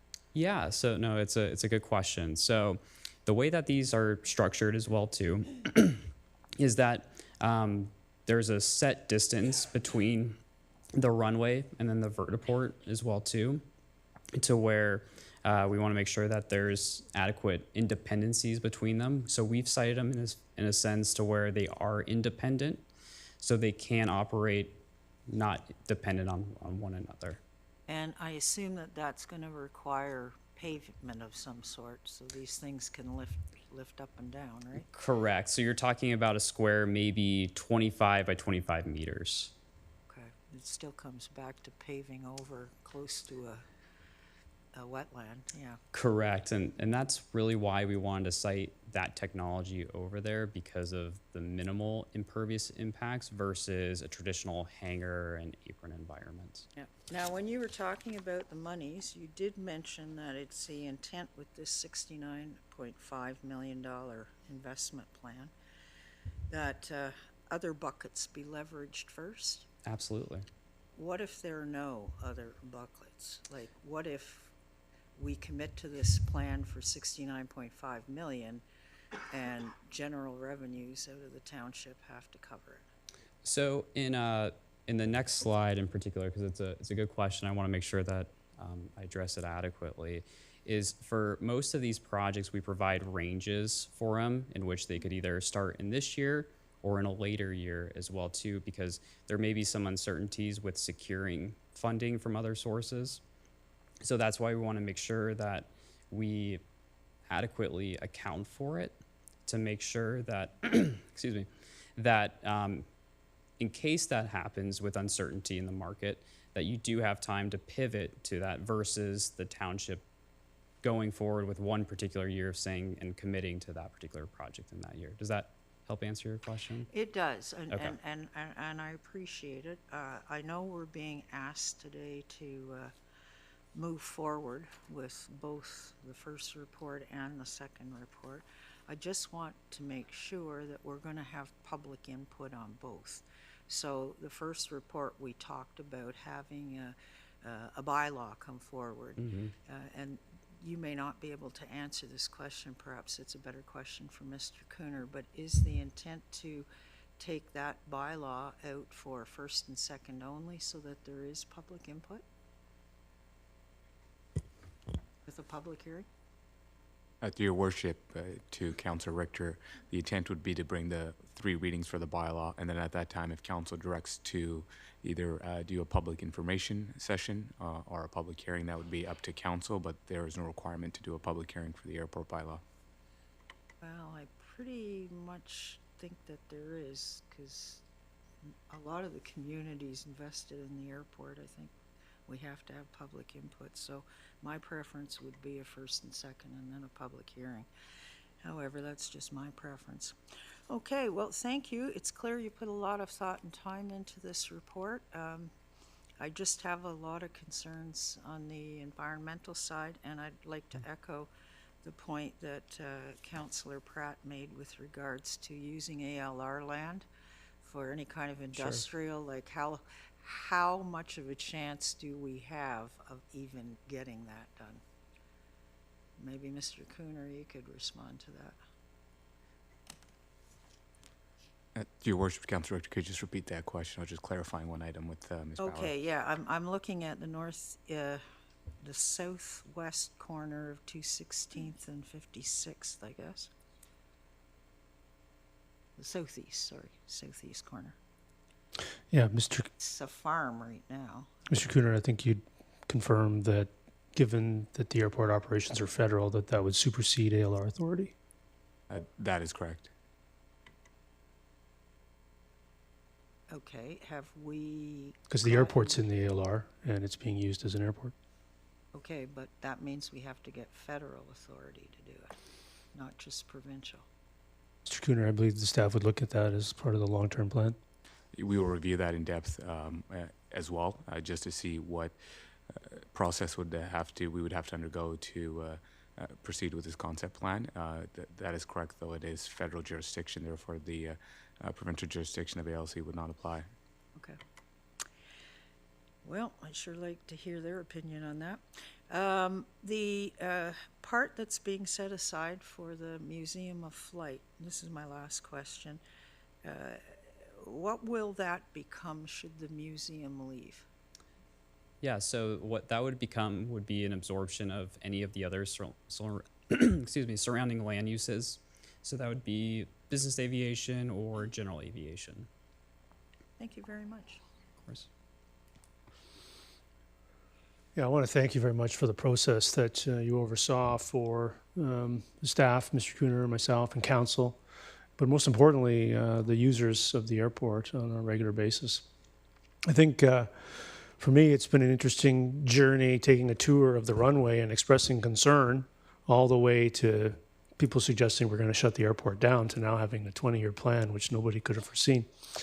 And I think it's been a fabulous process for not only the public, but for the staff and finance and so many other departments to be reminded that the airport needed a plan and now I think is on the verge of having one.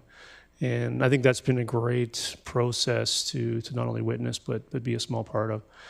And, you know, I really appreciate the overall plan. I could quibble about, you know, this project or that project or, you know, this corner of the plan or that corner of the plan. But I think overall, you know, relying on yourselves and the feedback from the airport users over the next few weeks and maybe month to tell me whether they think it's a good plan or not. And I think if you think it's a good plan and the staff think it's a good plan, I think we're on the track to hopefully getting confirmation from the wider communities that use the airport that it's a good plan. I had one question that I wrote down earlier when I was reading as much of the report as I could get through on the weekend. Really, what value does adding 57 meters to 0725 really add in terms of the usage that runway could support? So it's a good question. So, excuse me. So you go from 75% of the 10 or less seats that are out in the market currently today, and you go to 90%. So it does add significant value. However, the demand currently, right now under the existing aircraft fleet mix, wouldn't warrant that extension today. It would be more when the demand and the necessity materializes for that larger operator to come to the airport. Well, I think that's interesting because it feels like such a small, quote unquote, small extension, but the runway is right on the edge of requirements around many of those aircraft then. Correct. And I would raise the caution of leaving that. I'm going to come back to it in a second. And what is the benefit to adding IFR capability to that runway as outlined in the plan as well? Yeah, so we outlined that runway 25, excuse me, would be IFR equipped in the future. That would allow the opportunity to do RNAV type of approaches, so non-instrument or non-precision type of approaches. So that does provide an added level of safety that is conformant to the existing airspace environment as well. Sorry. Does that lead to more grant eligibility if there's a greater percentage of that size of passenger aircraft plus some of those additional safety enhancements? Does that lead to other grant funding opportunities? It could in the future. So the more sophistication, the more equipment that's at the airport, that could drive passenger volumes as well too, to allow the airport to secure, for instance, ACAP funding at the provincial level as well. And I presume lengthening the runway would further impact development opportunity in the city of Langley. Is that true? There is a potential for it. It have to be further evaluated to see what that potential and what that impact looks Well, like. that's very interesting. And the extension, I think the trail was mentioned and the Nikomaco watershed. The other concern I had is 2045. In 20 years ago, the requirements around streamside protection were certainly a lot less than they are today. I can only imagine how difficult it's going to be to get a permit from the provincial government to do anything related to a ditch on the side of the road or a very valued watershed like Nikomaco. So I think those timelines are a bit concerning. And if there is an opportunity that has benefit around grant funding, the ability to even do it, given the Water Act requirements, that maybe it's, and then the interest the city would have, potentially we could see an acceleration of the lengthening of that runway, given the opportunity may not be there 20 years from now. Absolutely. Yeah, so I think that that's something that I might take a bit more time with. I really appreciate everybody's feedback. I know some are here today, but many are not. And it's quite a lengthy document. I know you put a lot of time into it, and I want to go over it one more time. And so I am going to suggest that council look at a deferral so everybody here, council, public, and users of the airport has a chance to really go over that strategic plan for the next 2 to 4 weeks. And I think since you put so much work into it and the mayor's task force put a lot of work into it, and we really appreciated their feedback as well, it led to this process with the wider users of the airport. I think it's appropriate that we all take a bit more time with the document, understanding that there's a lot of good value there versus where we were without the document. And I'm really excited to see the airport potentially on a very positive path here for the future. Awesome. Well, thank you for the time. All right. Thank you very much. So we are, let's deal with the airport items and then take a break. Let's move to E1, reports to council, Langley Regional. Your Worship, there was another presentation. There is one more presentation. We've been 2 hours of presentations, which has been unusual. So we have one more presentation from staff on Vancouver Ready Mix. If we could please have that come forward. Thank you. Sorry for missing that.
Good afternoon, Mayor Woodward and members of council. Thank you for the opportunity to speak to you today. This is on Fraser Way Precast, Vancouver Ready Mix operation located at 22765 Fraser Highway. At the regular council meeting of March 10th, council requested a presentation to go over some options regarding the current operation, some potential expansion, and or benefits of relocating the Vancouver Ready Mix operation. I'm just going to try to be quick here because we've been at it for a while, but I'm going to give you some background information, then legal non-conforming use, summary, and then outline maybe some options moving forward. The lands are located in a M1B zone under the Township zoning bylaw. The zoning bylaw was changed in 2015 to prohibit ready-mix concrete uses in the M1B zone. And since 2015, ready-mix concrete plant is only permitted in an M3 zone, according to the zoning bylaw. As the operation on the lands predates the township's 2015 bylaw amendments, the operation qualifies as a legal non-conforming use under the Local Government Act, meaning that the operation remains, if the operation remains at the same scale and scope as it was prior to the bylaw amendments, the operation can continue to operate legally, and the operator is basically grandfathered despite the change in zoning. Under the Local Government Act, non-conforming use of the lands is only applicable for the scale and scope and intensity of the operation present on the lands prior to September 14, 2015, when the zoning bylaw was changed.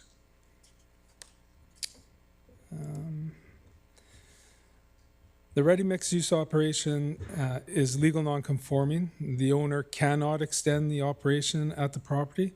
The scope and size is to remain the same.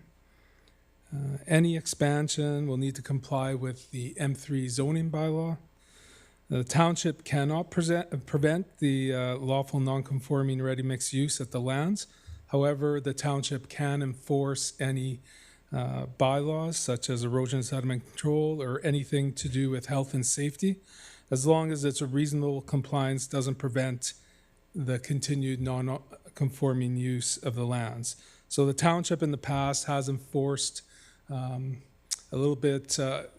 has enforced our erosion sediment control bylaw, where there's been debris tracked out onto the road, and the building bylaw in respect to a couple of applications by the owner to construct some new silos and buildings on the property.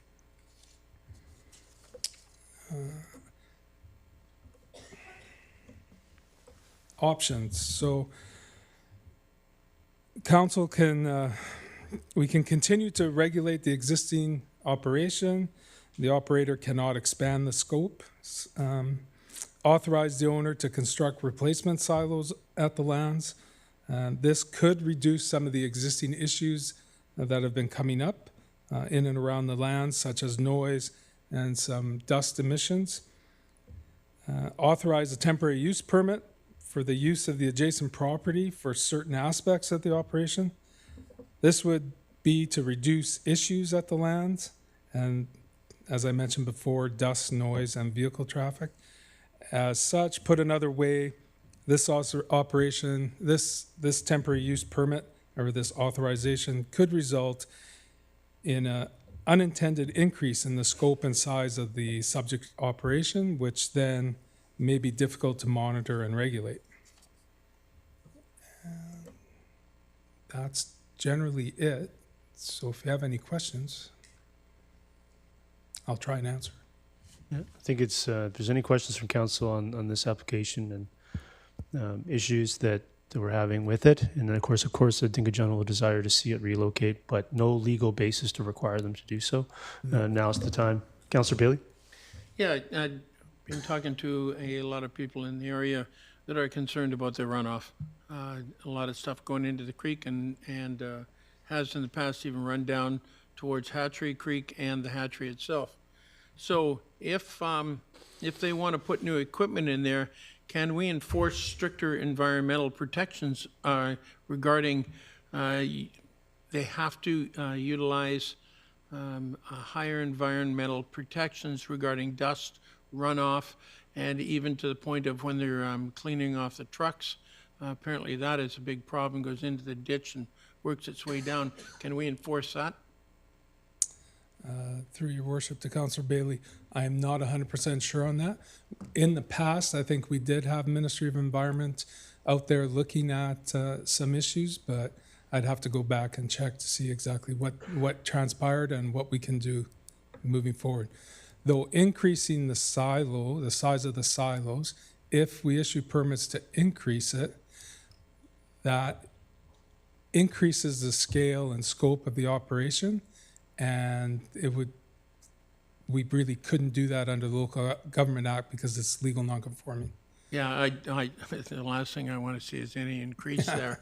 What I would like to see is tighten up utilizing newer technology on that to not increase any capacity, but definitely increase the environmental protection.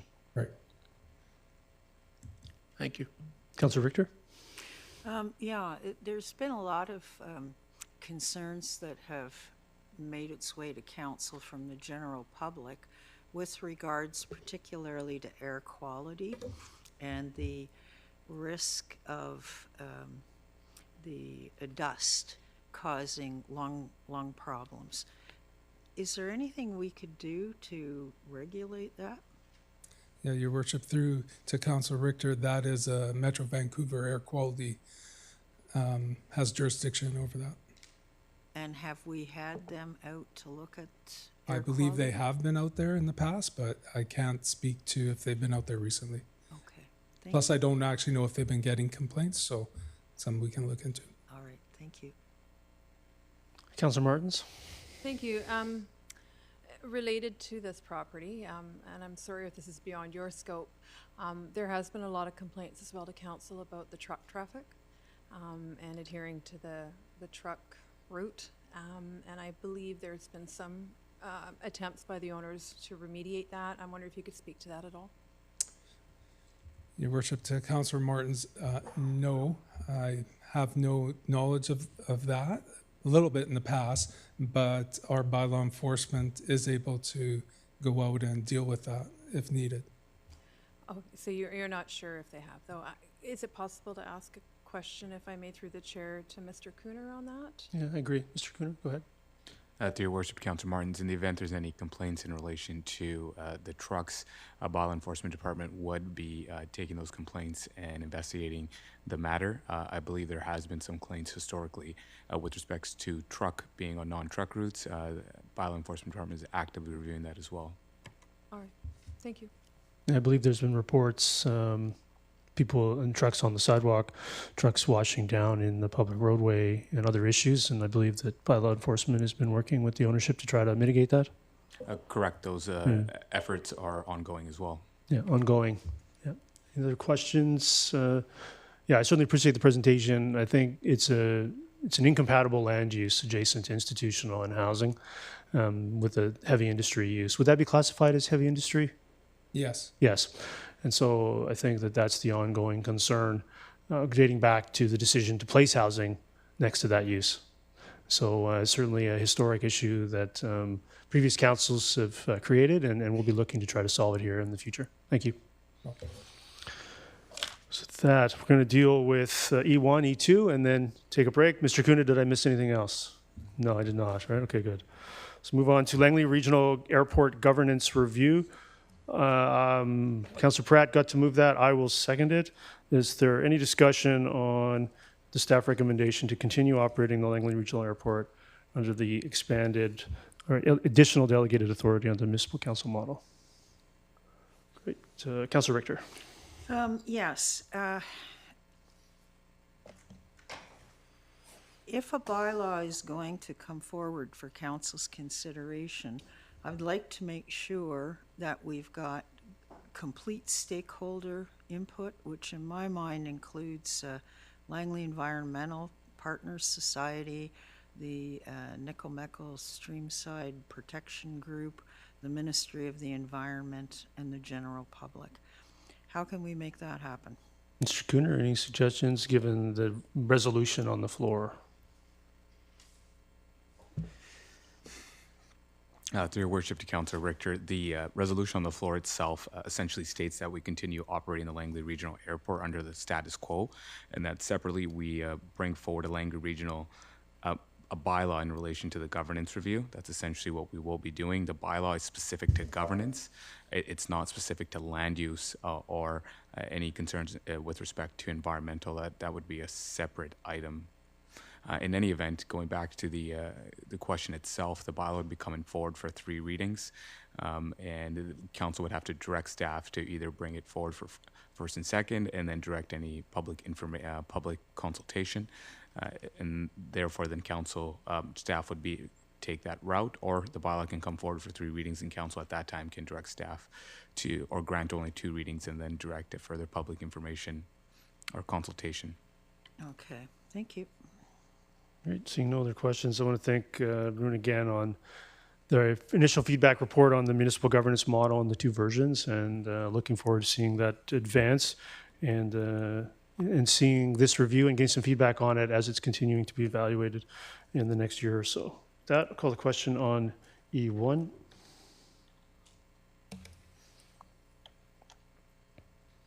That carries unanimously.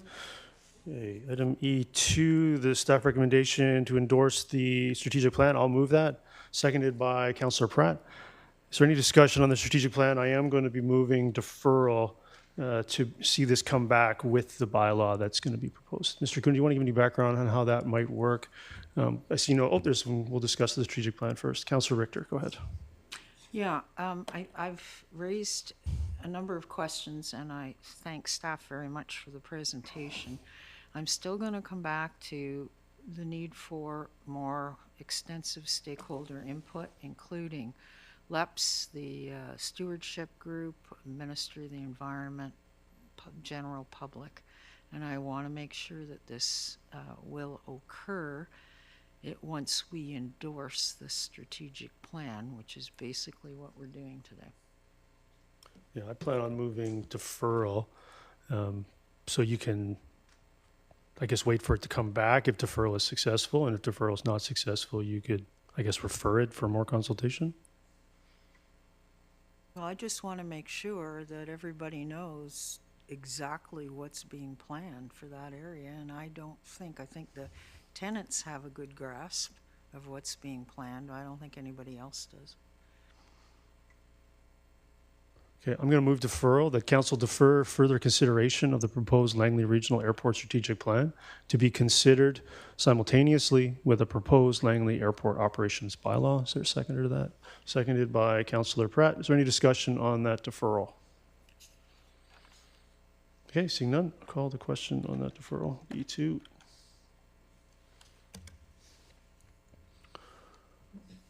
That carries unanimously, and I have a related motion. May as well see if council wants to proceed with this now. I move that council fund the advanced air mobility feasibility study with $32,000 from the capital projects reserve. That's also seconded by Councillor Pratt. Is there any discussion on funding that project as recommended in the plan? Seeing none, call the question on that related motion to E2. That carries unanimously. So we'll take a 5-minute recess and return at E3 at 3:40. Thank you.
Okay, so we'll get back underway. Item E3, council travel and expenses accounts revisions. I'll move it. Is there seconded by Councillor Rent? Is there any discussion on E3? Councillor Richter. Yeah, I'm not going to support this. I don't think it's fair to minority members of council. Ms. Brower, I have an amendment. Would you like to bring that up, please?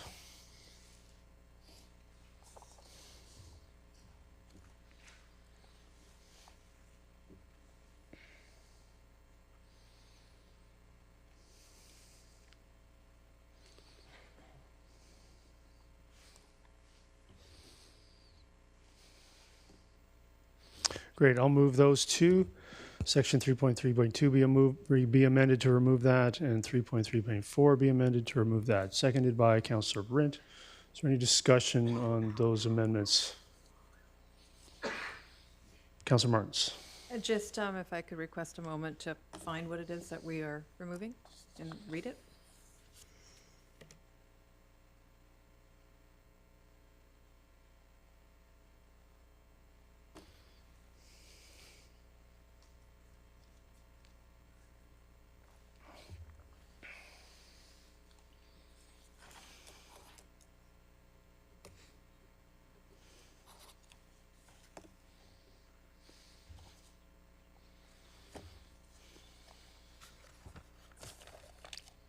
Mr. Mayor, sorry, could I make a follow-up question then?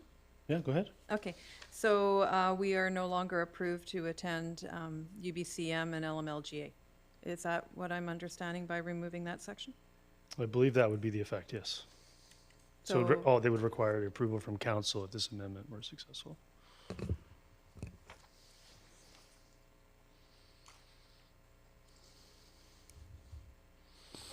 Councillor Pratt, go ahead. You answering the question? Okay. Seeing no other discussion, I'll call the question on the amendment.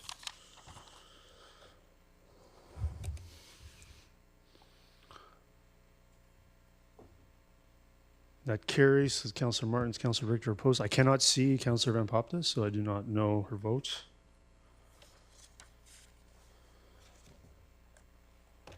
I'll presume it's in favor.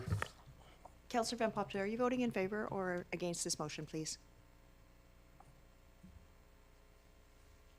I am voting in favor. Can you not see me? My video says it's going. No, as we're sharing a screen at this point, so unfortunately we can't see you. Thank you. Okay, sorry. Yep, I approve or in favor. Yes. Yeah, so we're back to E3 as amended. Is there any other discussion?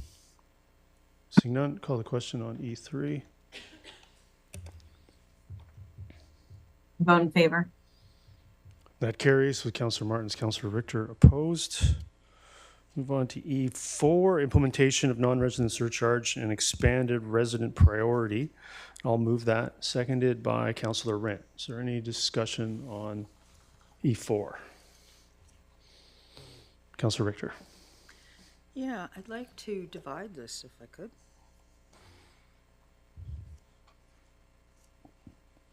Yeah, I think that makes sense. All right, so is there a seconder to division? Seconded by Councillor Martins. Councillor Richter, do you wish to speak to division? No, I just think they're two separate thoughts. All right, so I'll call the question on division of E4.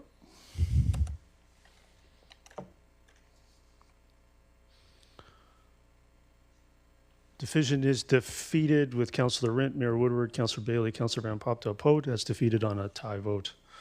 So we're back to the main motion. Is there any other discussion? Seeing none, call the question on E4.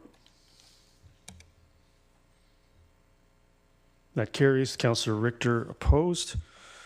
E5, 2025 capital grant improvements and community grants. I'll move it. Seconded by Councillor Bailey. Is there any discussion on the grant program? I actually have may as well just get to these. I have a couple of amendments.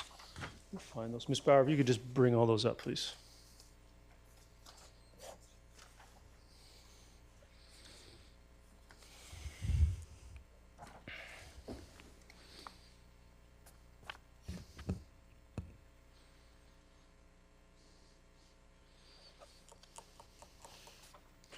So I'll move the first one, that the association grants B3 and B4 tons totaling 2,000 be funded within the remaining 2025 grant program base budget surplus. Is there a seconder to that?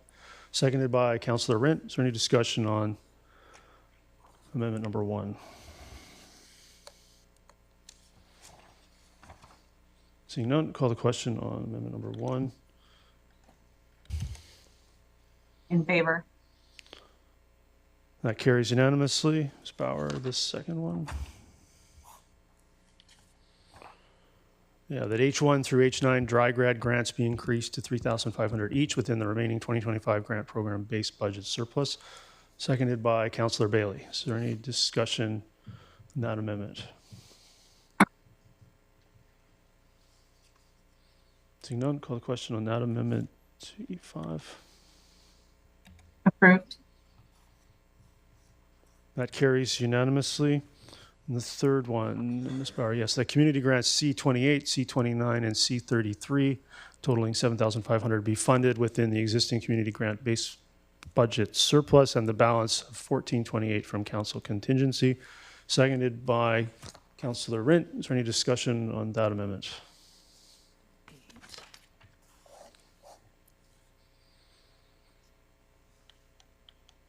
Yeah, seeing none, I'll call the question on that amendment to E3. In favor. That carries unanimously. So we're now back to the main motion as amended. Is there any other discussion on E5 as amended? I have an amendment. Councillor Richter. Okay, I'll come back to you. Councillor Van Popda, go ahead. Go ahead, Councillor Richter. Yeah, I'd like to increase the Jazz Festival funding to $10,000 as they have met the attendance requirement. And I believe if we don't, it'll be unfair to do so. So just, the motion should just read, increase the Jazz Festival grant to $10,000 as attendance requirements are met. What would be your funding source for that, Councillor Richter? Hmm? What would be your funding source for that? Well, I guess we'll do it out of council contingency. Great. Is there a seconder to that? Seconded by Councillor Martins. Is there any discussion? Councillor Van Popda, I'm assuming your hand is up for the second item? Yep. Yeah. Is there any other discussion on this amendment? Seeing none, I'll call the question on that amendment to E5.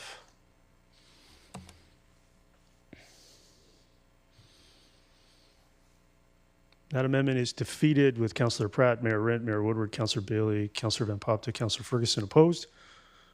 Councillor Ferguson? Yeah, mine is more of a question. We had a number, and I'm not sure who I should ask, if I may, through chair to staff. We had a group of people that have appeared before delegations in the past that represented drivers for people that needed help, mostly with cancer and heart disease hospital visits. And theirs didn't seem to come up this time, and I understand I got a phone call that had been rejected for one reason or another. Does the staff have anything they could comment on regarding that? They're drivers of folks with cancer and illnesses.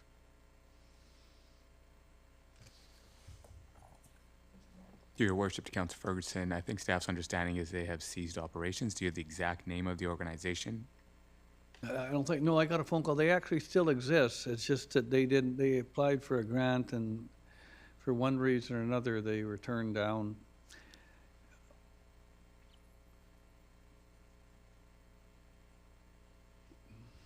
Your worship, to Councillor Ferguson, all the applicants to the grant program itself, whether it's community or capital, are within this report, and the Is there, if I may, I have a simple question, and I may already know the answer.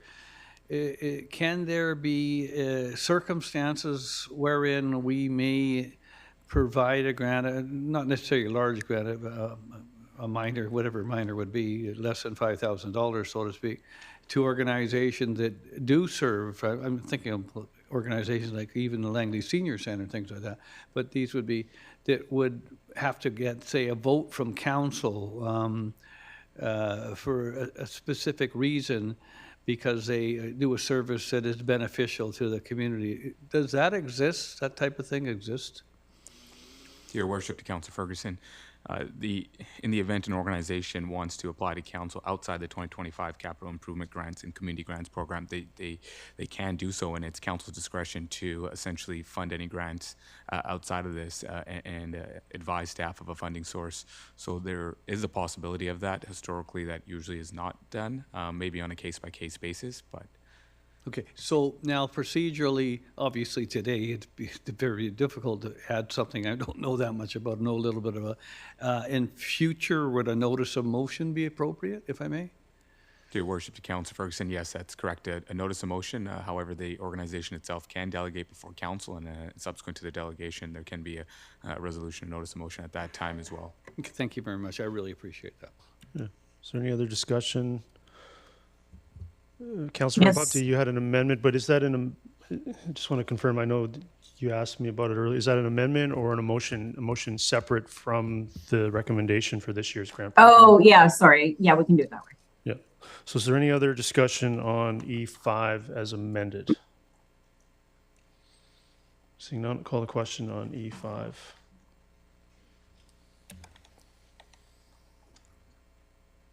That carries unanimously. Councillor Van Popta, go ahead. Yeah, I'd like to move, I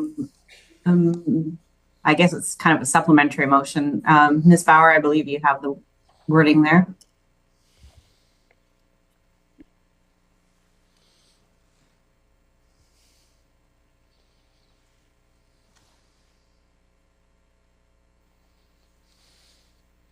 So we've already increased the $3,000, but that dry grads grants be available to all schools and to provide the scholarship grant opportunity to students within all schools in Langley. Is there a seconder to this motion?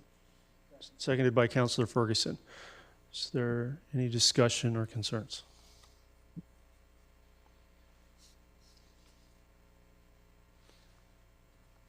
Yep, that'll call the question on this related motion to E5. Yeah. Provide a graduation program. It wouldn't be providing that to a elementary school or something. I believe it's intended, Ms. Councilor Van Popta, I believe you're intending all high schools. High school, that's right. Yes, sorry, correct. Yes. It's all Thank high you schools. very much. Yep. Oh, now we've set off a bunch of discussion. Councilor Martins, go ahead. So the line about to increase annual dry grad maximums to 3,000, would this have the effect of reducing it from what we just voted for, or the 3,500? Mr. Cooner?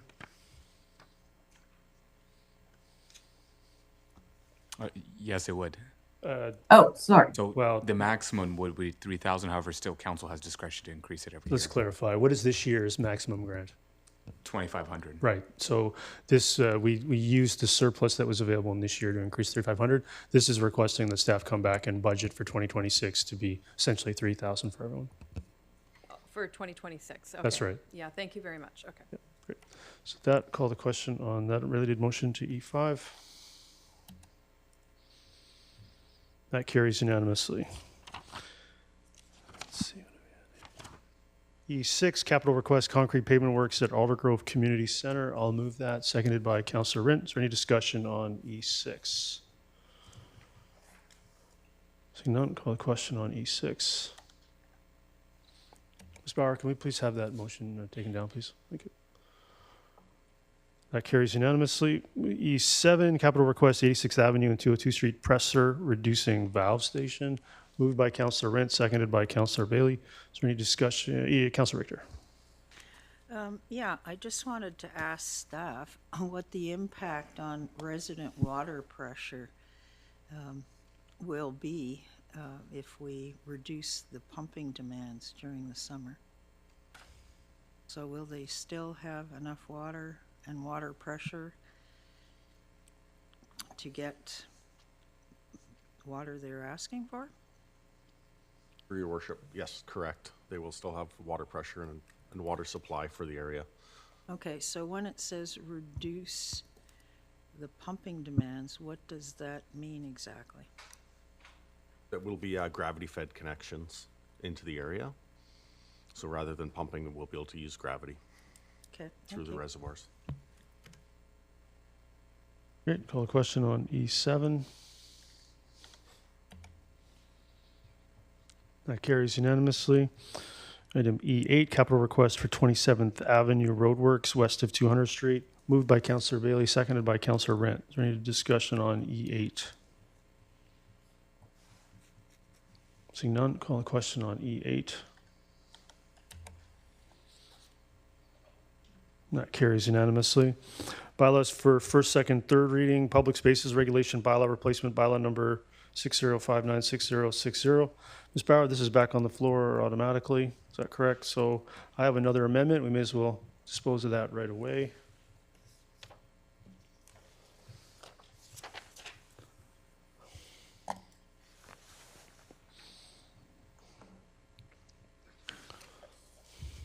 I'll move that a fourth item be added to section 5.3 to read as follows. Notwithstanding items 1 through 3, horses are permitted in public spaces to the extent that such public spaces are designated by the township or the administrator as horse trails or are highways and roadways, and horse manure is only required to be removed by riders where it is safe and practical to do so. Is there a seconder to that? Seconded by Councillor Rent. Is there any discussion on that amendment? Councillor Richter. Yeah, I'm not sure we need the latter part. I'd like to move to strike. Horse manure is only required to be removed by riders where it is safe and practical to do so. Are you moving an amendment to remove that? Yep. I believe, Ms. Bauer, we don't do amendments to amendments, so this would have to be disposed of, and then Councillor Richter could propose a second amendment. That is correct. We no longer do amendments to amendments. So we'll see if this succeeds, Councillor Richter. Is there any other discussion on this amendment as proposed? Seeing none, call the question on this amendment to G1. In favor. That carries unanimously. Councillor Richter, do you wish to move another amendment? Yeah, I'd like to amend, I guess it's 5.3 sub 4, to delete the last part of the sentence. Is there a seconder to that? Seconded by Councillor Martins. All right, Councillor Richter, go ahead. Yeah, no, I mean, horse manure is probably the least invasive type of manure out there, in the sense that it's grass-fed manure and it decomposes very quickly. So I don't think we should be requiring horses to, or horse owners to be removing it where it is safe and practical to do so. Okay, is there any other discussion on this amendment? Seeing none, call the question on this amendment to G1. Against. And that is defeated with Councillor Pratt, Councillor Rint, Mayor Woodward, Councillor Van Popte, Councillor Bailey, Councillor Ferguson opposed. Now back to G1 as amended. Is there any other discussion? Councillor Bailey. Yeah, a couple of things. I want to make sure that 222, the service dog definition, I want to make sure that it's clearly understood that it has to be approved by the BC Government Service Dog Act. There are several so-called service dog certifications that are, you can get them online, and you can designate any kind of a dog as a service dog and not a properly certified and tested dog. That's the first thing. Second thing, Ms. Bauer, do you have those pictures that I asked to have shown at this time?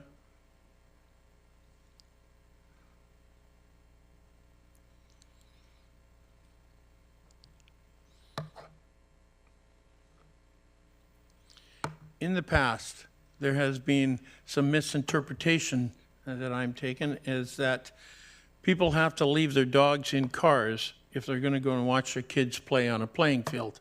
That is incorrect, and it's described in this definition that is 5.2. As you can see, that grass strip and all that there. Next picture, please. Again, you can see there is this very significant area where all the stands for the spectators are, the dogs can go and watch games and not be on the playing field. And there's one more, I believe, Ms. Bauer. And that is where the stands are. And the reason I bring this to a point is because spectators are not supposed to be on the playing field, let alone their dogs. Now, I come from a sport, field lacrosse, where spectators are not even allowed on the same side of the field as the players and the coaches and the officials' benches. And that is for protection of the players, coaches, and officials. And that is something soccer is now starting to go to. And I really want to make sure that everyone understands clearly that the dogs are not allowed on the playing field itself. They are allowed in areas where the spectators are designated to be, and it just means do not cross the white line or do not cross the fence. So I hope this clears up any misunderstanding about people having to leave dogs in cars, because that is the last thing. I have unfortunately had to participate in rescuing dogs from hot cars, and it is a horrible scene. So bring your dogs to the park and be in the spectators' areas. Thank you. Councilor Pratt? Yeah, thank you, Your Worship. I just wanted to thank staff for the clarification that I received on this issue. I know I had my questions in the past, so I just wanted to thank all the clarification that I've had since. Yeah, I think it's great that you sought out those clarifications. Is there any other discussion on G1? Councilor Richter? I want to make sure that dogs on leash are allowed in our parks and trails, but not playing fields. Is that what's going to be accomplished by this? Mr. Cooner, I believe that's the status quo today. Your Worship, Councilor Richter, sports fields. So the definition of sports field is where the discussion was occurring unless it's designated by a sign. But other areas, dogs are allowed with a leash unless it's designated area where dogs can be off leash. Okay. So they can go into the parks and on the trails. People can walk their dogs as long as they're on a leash. Just wanting to make sure that that's the intent and the effect here. That is correct. Okay. Secondly, I'd like to remove the car idling at playing fields, or sports fields, I guess it would be. During the wet, cold season, I know some people like to sit in their car and warm up before they go back out on the field. So which one is that? And I would just like to remove it. Through your worship, to Councilor Richter, I believe you're referring to the section under vehicles, which is 5.35. That's, I think, states, I'm reading the section out here, it's no person shall idle a vehicle in a public space for a period greater than 1 minute. Is that the section you're referring to? Yeah, I believe so. 5.35, I'm just checking back in my notes. Yeah, so I'd like to remove that. Remove section 5.35. Is there a seconder to that? Seconded by Councilor Martins. Wish to speak to it further, Councilor Richter? No. Councilor Martins? Thank you. Yeah, I seconded this for discussion because I had a question about this, in fact, for staff. Does this relate to parades? So I'm thinking of the May Day parade when the traffic all gets slowed down and it's staging and stopped and all those vehicles are running. Will that no longer be allowed to happen?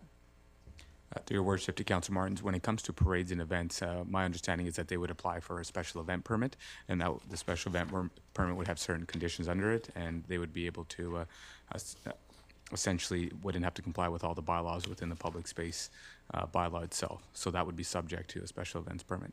Thank you. I appreciate that. Answers the question. Oh, wait. Councilor Pratt? Yeah, thank you, Your Worship. Through yourself to staff, the removal of that clause in its entirety, would that result in the township not having any enforcement powers on idling in general across the township?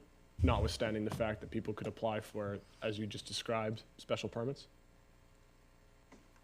To your worship, to Councilor Pratt, would have to review that, whether the highway traffic control bylaw does have any clauses in relation to idle vehicles. I do note the idle a vehicle in a public space, I believe, was in the bylaw itself historically as well. We're just adding the words "no person shall," and then I believe putting the 1 minute in there as well. Thank you. Is there any other discussion on that amendment? Seeing none, call the question on that amendment. G1. Sorry. That amendment is defeated with Councillor Martins, Councillor Pratt, Mayor Rent, why promoted? Councillor Rent, Mayor Woodward, Councillor Van Popta, Councillor Bailey, Councillor Ferguson opposed. Back to, is there any other discussion on G1? Councillor Richter. Yes, the clause that says, and perhaps Mr. Cooner can help me with this one again, where it prohibits smoking in cars.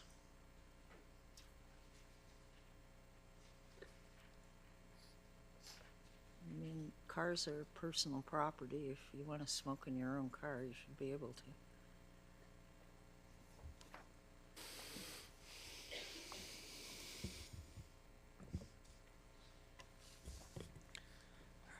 Yes, to your worship, to Councilor Richter, under the heading smoking and specifically section 5.25, there is a specific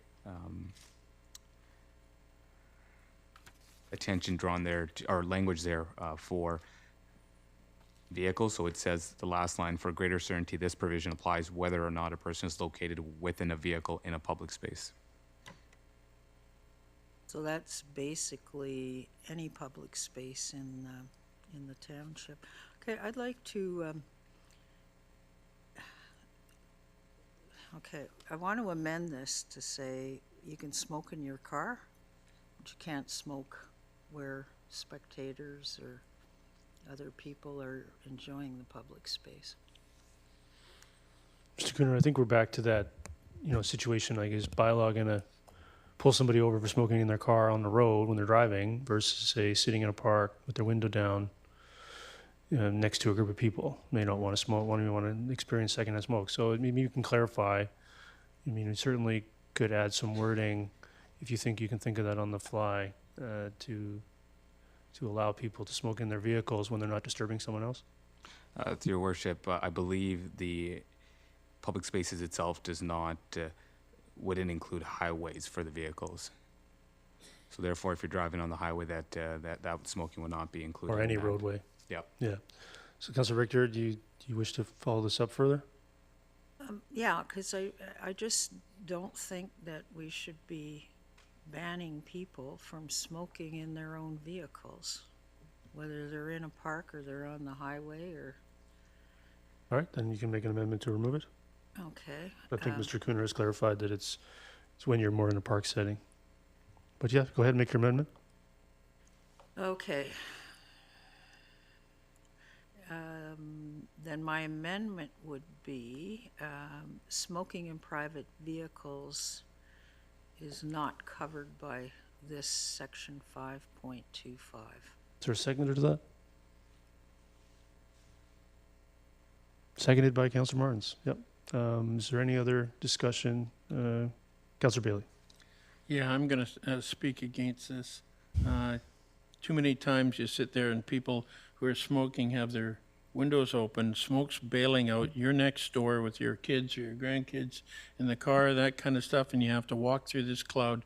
Sorry, nope, designated smoking only, and that does not include, to me, crowded parking lots. Councilor Pratt?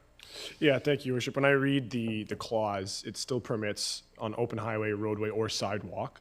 But through yourself to staff, and I could probably pull up Google Maps and try and answer this, but the signs that are outside of a public park, when you enter the parking lot, I'm thinking of York's and the new parking lot that we just built there, and it itemizes what is and is not permitted in the park, where it would say no dogs on sports fields, for example. Would it not also include a no smoking designation for any part of the property that is considered park?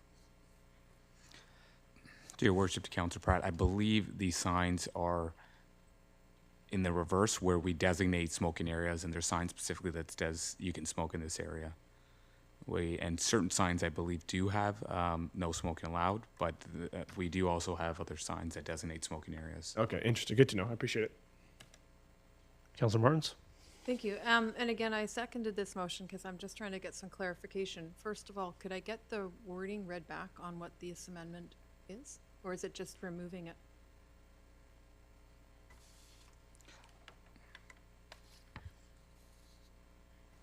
To your worship, to Councillor Martins, I believe the wording is that smoking is allowed in private vehicles, in public spaces. I think that was the wording. Is that, I just want to confirm with Councillor Richter. Yeah, if you're in your own vehicle, you should be able to smoke. Okay. Yeah, because I do not support if someone's sitting in a vehicle with their windows open, sharing that smoke with people in the parking lot. I'm thinking if they're in an enclosed vehicle, and if I can through the chair to Mr. Cooner, you're the legal eagle here. If the windows are closed, is that still a public space inside that vehicle? Because I believe there's an expectation of privacy when I think about application of other levels of law. And then it maybe wouldn't apply if the windows were closed, is my point.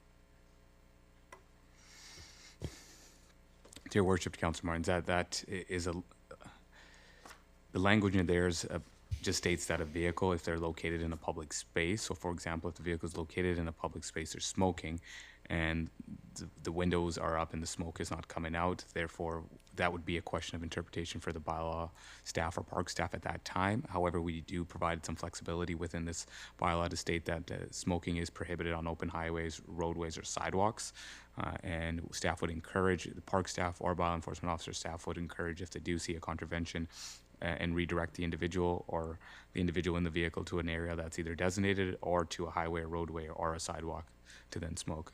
Right, okay, because I see it as less of a hazard if they're sitting in their car with their windows closed as opposed to standing on a public sidewalk, is my thought. I'm thinking from a health perspective.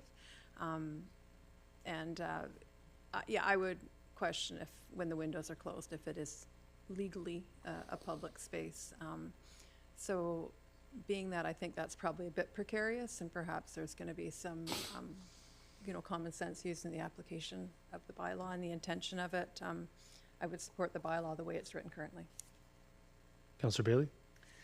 Yeah, from someone who has participated in an awful lot of fires on the side of the road and in parking lots and everywhere there is possibly bushes, bark mulch, or anything else. I'm even eyeing up the sidewalk, and I don't like that one because cigarettes are a major cause of fires in public spaces, and I am definitely against this, and I'm thinking about moving an amendment on the sidewalks. Is there any other discussion on this amendment? Seeing none, call this question on this. Oh, wait. Question. Go ahead. Does smoking encompass vaping? Mr. Cooner? Through your worship, to Councillor Van Popta, yes, it does. Okay, thank you. Thank you. Any other discussion? Seeing none, I'll call the question on this amendment, G1.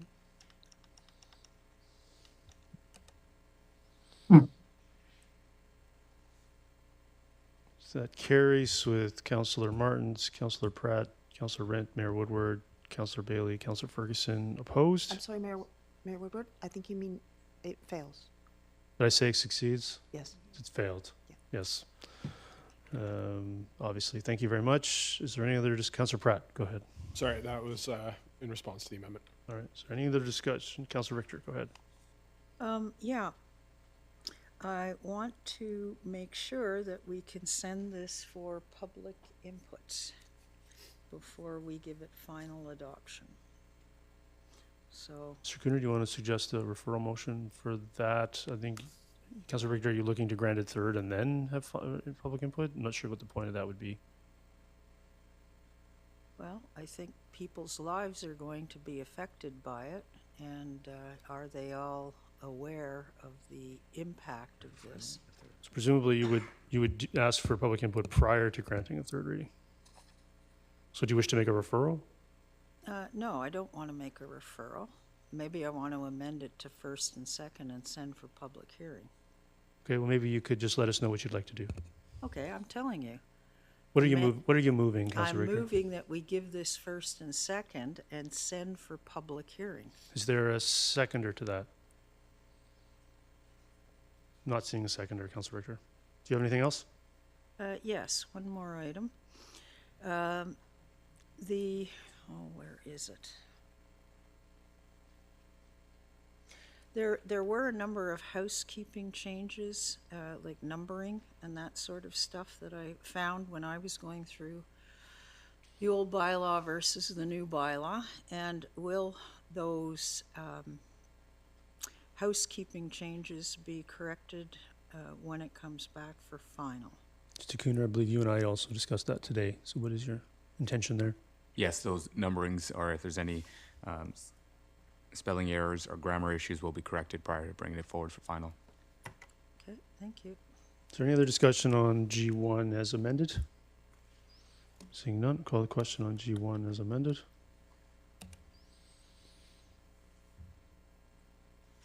And that carries with Councillor Richter opposed. G2, Facilities Renewal Authorization Bylaw and Alternative Approval Process Bylaw number 6127. I'll move it, seconded by Councillor Rent. Is there any discussion on G2? Councillor Richter. Yeah, I'm just wondering, what is the new debt total for this? And probably more importantly, I noticed in the report, G2, under the executive summary, it said that during the statutory approval review by the Ministry of Housing and Municipal Affairs, a request was made for further details within the loan authorization bylaw. Did council ever get a copy of that request? And what are the further details that the ministry is requiring or requesting? Mr. Cooner? Through your worship to Councilor Richter, no, council did not get a copy of that email from the ministry staff. Ministry staff are requesting certain details with respect to the projects within the facilities renewal loan authorization. They're requesting that that detail just be included. Therefore, staff are just proposing that we abandon the bylaw, as it would be more efficient to abandon than amend the bylaw and just add some details in relation to the projects. This is just a standard thing that the ministry has requested to ensure that there's just clarity. Well, if it's just a standard thing, why wouldn't council have gotten a copy of it? To your worship to Councilor Richter, it's an operational item. It's ministry staff dealing with finance staff just with respect to technical items and clarifications. Okay. And if we abandon, or I guess it's getting rid of the first one and replacing it with a second one, what is the new debt total now? Or is it the same as it was? To your worship to Councilor Richter, it would be the same as the amount is the same. The loan authorization bylaw amount has not changed. It's just there's just some project details that have been just added. Okay, thank you. Seeing no other discussion, I'll call the question on G2. That carries. Councillor Richter opposed. G3, 2025 Langley Annual Rates and Tax Collection Bylaw, bylaw number 6128. Moved by Councillor Rent, seconded by Councillor Bailey. Is there any discussion on G3? Councillor Martins. Thank you. Yeah, so in reading this, I see, so our property tax increase is 4.5%. And then there's reference in the information from staff, it uses the terminology household impact of the increase for 2025. For the township related expenses are $116.14 per household. What is considered a typical household, if I may ask, through the chair and staff? A typical household this year is about 1.5 million. 1.5 million is a typical household. Okay, thank you. Mr. Cooner, if you're living in a condominium in Willoughby or other part of Langley that's assessing at $750, your household impact will be much less. That is correct. It's based on your, that's average assessment, and then it would be assessment based on the actual property itself. So just looking at it very simplistically, half of the township would be seeing less than that as a household impact. That is correct. That is correct. Councillor Richter. Yeah, I had a question with regards to the items fire services property taxes and police services property taxes, page 2 and 3 respectively. And I note that the typical household, the property tax equates for fire to $398 for the year. And for police, it equates to approximately $622 for the year. Are we planning to put these as separate line items on the bills that we send out to the taxpayers? Mr. Cooner? Yes. Yes, okay, so those will be in, and will those typical amounts be listed there? I believe the amount to each specific assessment and property tax roll would be listed, Mr. Cooner. That is correct. Yeah. Okay, and do we have comparative information for these two tax rates in 2022, 2023, and 2024? Mr. Cooner, I believe staff can provide that. Yes, internally we would have that, but we would not be sending those to the public itself. And the public would have that under their previous tax as well, notices. Okay, well, could council get a comparative chart showing them from 2022 to 2025 for both those items? Do I need a motion for that? Mr. Cooner, you can just provide that, right? Yes, staff can just provide that with respect to, and I just want clarification on this for, let's say, 2022 to present for specifically police services and fire. Yeah, what the dollar figure is there for those. Yeah, and it would be also be great. Typical household impacts. That'd be great to also see that for the other one of the service levels that actually went down. That'd be great too. You can provide that to all of council, Mr. Cooner. Yes, we will do a memo to council. Great, that's great. Thank you. Yeah, any other discussion on G3? Seeing none, call the question on G3. Ms. Bauer, I don't know how to go back, so it's labeled incorrectly. You'll see that in a moment. And that carries. Councillor Richter opposed. Bylaws for final adoption, Oldeo Road Lawn Authorization Bylaw, bylaw number 6084. Moved by Councillor Rent, seconded by Councillor Bailey. Any discussion on I1? Seeing none, call the question on I1. That carries with Councillor Richter opposed. I2, Aldergrove Parkade Loan Authorization Bylaw, bylaw number 6085. Moved by Councillor Rent, seconded by Councillor Ferguson. Is there any discussion on I2? Seeing none, call the question on I2.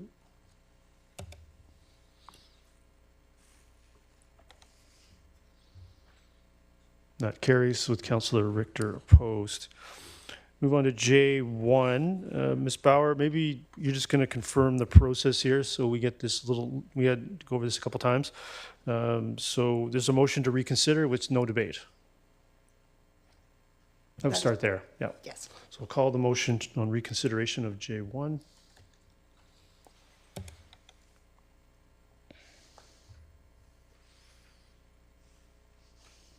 Mayor Woodward, I'm sorry, we needed a seconder for that motion? Seconded by Councillor Rent. Oh, good, thank you. Right. Yeah, you have to vote. Yeah.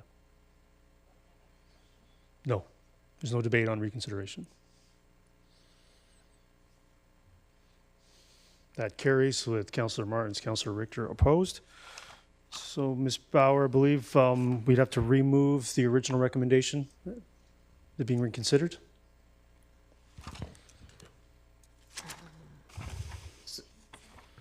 Which comprises of 3 recommendations. There was 3 recommendations, so we would move that again. Yeah, so I'll move that, seconded by Councillor Rent. Is there any discussion on these? I intend to move an amendment, Ms. Bauer, to remove the 3rd one. Right, so let's do that. I'll move an amendment to delete the 3rd paragraph, which defers final adoption. Ms. Bauer, did you prefer we remove that, Ms. Bauer, and then re-carry those first 2, or do you want us to specifically divide and vote down the 3rd one? As I understand, at this point, you've moved them as a whole, so now you would just take an amendment to remove the third paragraph. And then that would effectively no longer defer final adoption. That's right. And not grant it. That's right. That's correct. Okay, so I'll move that amendment, seconded by Councillor Rint, to delete deferral of final adoption. Is there any discussion? Councillor Martins. Yeah, can I ask why we were looking to remove this third point? It would no longer defer final adoption, therefore it could be granted. Councillor Richter? Yeah, so I just want to make sure that if this is taken out, then we're de facto voting on final adoption today? Mr. Cooner, maybe you can explain. That resolution itself states that final adoption cannot be considered and it's deferred in the event that resolution is removed. Therefore, council can consider final adoption. Final adoption is not being considered at this time, but however can be considered at a later date or at this meeting. But in order to do that, this resolution would need to be either amended or removed, which is what is on the floor. Okay. And why is this being done now? Like, what's been the impetus behind this? I believe it's appropriate to reconsider. Okay, why? You'll certainly come out during future discussion if council were to not wanting to defer final adoption. Okay, so what's happening now? We're going to have a subsequent motion then to give it final adoption? Not necessarily. That would require a successful adjudication of J2.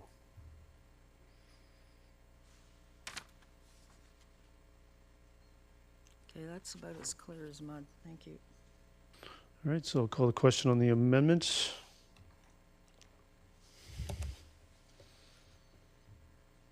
That carries with Councillor Martins, Councillor Richter opposed. Any other discussion on J1 as amended? No, seeing none, call the question on J1 as amended.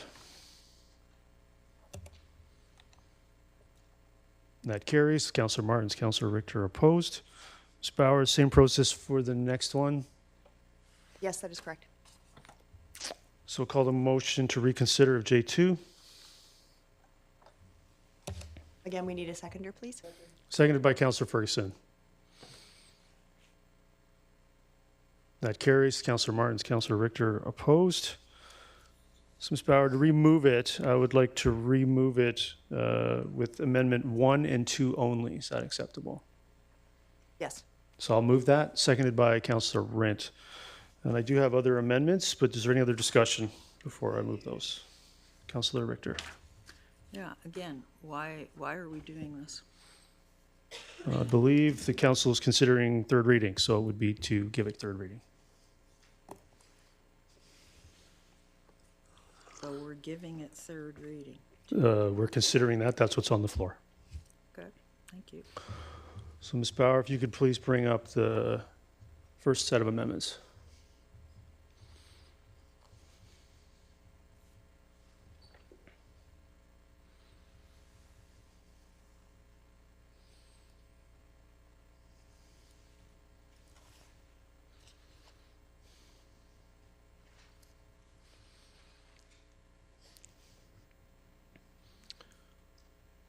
Yeah, so I'll move that. Is there a seconder? Seconded by Councillor Rint. Mr. Cooner, perhaps you could give that some context of what that achieves, if approved by council.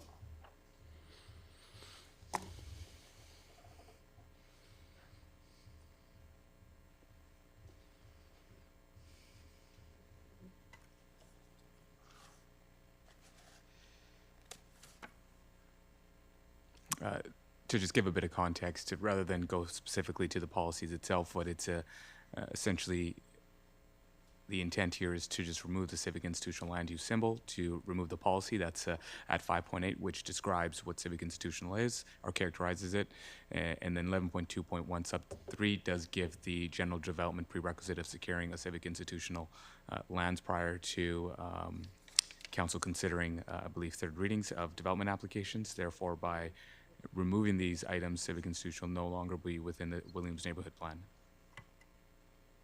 Great. Is there any other discussion? Councillor Richter. And I'm going to ask why we're doing this. Mr. Cooner? I believe we're doing this to remove civic institutional from the Williams neighborhood plan. That appears to be the intent of council. So, yeah. Okay, and why are we doing that? That would be up for council to consider. Councilor Richter? Well, that's what I'm trying to consider. I need to know why you want to do this now. I think it's a good idea, Okay, why do you think it's a good idea? because I think it's something that would be good for council to consider. We can go around the circles all day, Councilor Richter. Well, if I could get a straight answer on why we're doing it, we wouldn't have to go in circles all day. Yeah, I think I've asked and answered, Councilor Richter. Is there any other discussion on the amendment? Seeing none, call the question on the amendment to J2. That carries. Councilor Richter opposed. Ms. Bauer, if you could bring up the second set of amendments, please. And I'll move that, seconded by Councilor Rent. Is there any other, actually, Mr. Cooner, maybe you could provide some context on what these amendments achieve as well.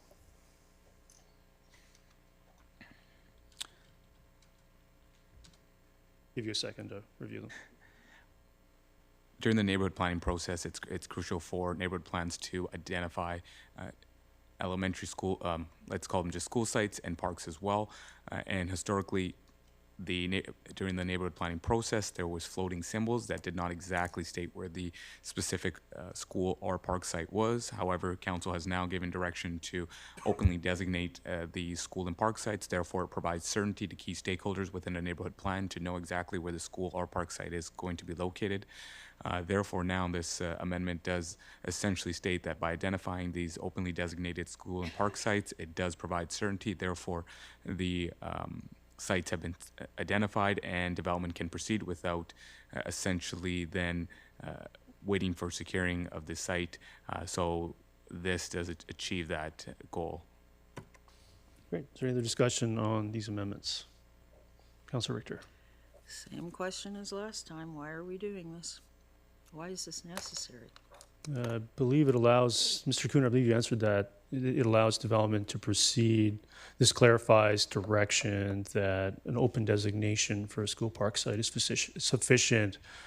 If council adopts this, would be sufficient for development to proceed. That is correct. That development prerequisite would be considered satisfied as you have identified a school and park site within the Williams neighborhood plan. Any other questions, Councilor Richter? Great. So I'll call the question on this amendment to J2.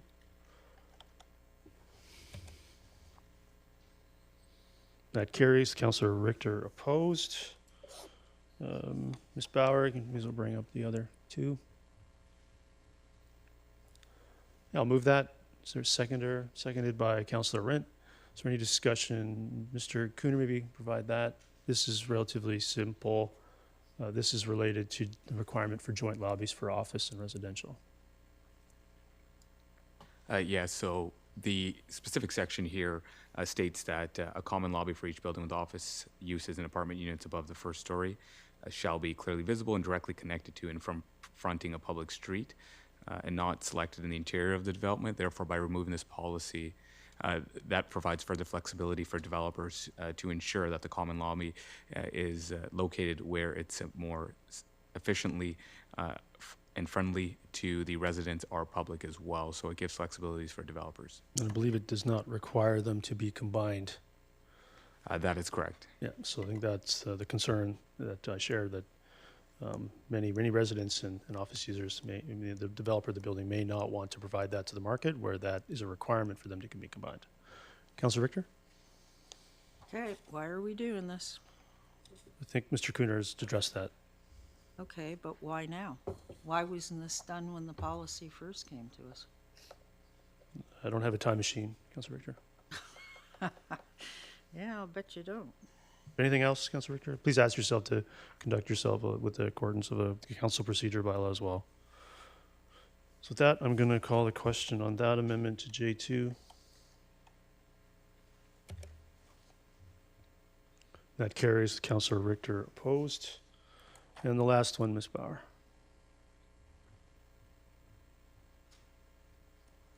I'll move that, seconded by Councilor Rent. Is there any other discussion on this one? Councilor Martins. Yeah, if yourself or Mr. Cooner would be so kind as to say what it's updating from. I believe it's updating from 4. That is correct. The policy itself reads that a minimum of 4 off-street parking spaces be provided for each dwelling unit fronting an arterial road.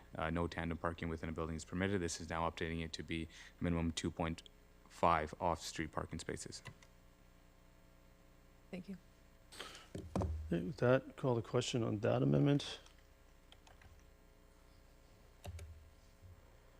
That carries. Councillor Richter opposed. Now back to third reading as amended. Is there any other discussion? Seeing none, call the question on J2 as amended. That carries. Councillor Richter opposed. Ms. Bauer, could you please remove the, can't see Councillor Van Popta. There we are. Okay, so with that, I would like to see here, make sure I get this wording correctly. Ms. Bauer, maybe you make sure I get this wording correctly. I would like to move final adoption of Williams Neighborhood Plan Bylaw number 5799. Is there a seconder? Seconded by Councillor Wren. Is there any discussion on granting final adoption? Councillor Richter. Well, there's been some significant changes with all these amendments. Should we not be taking this back out for public input or public hearing? Mr. Cooner, do any of these amendments require a public hearing? The amendments themselves do not trigger a further public hearing.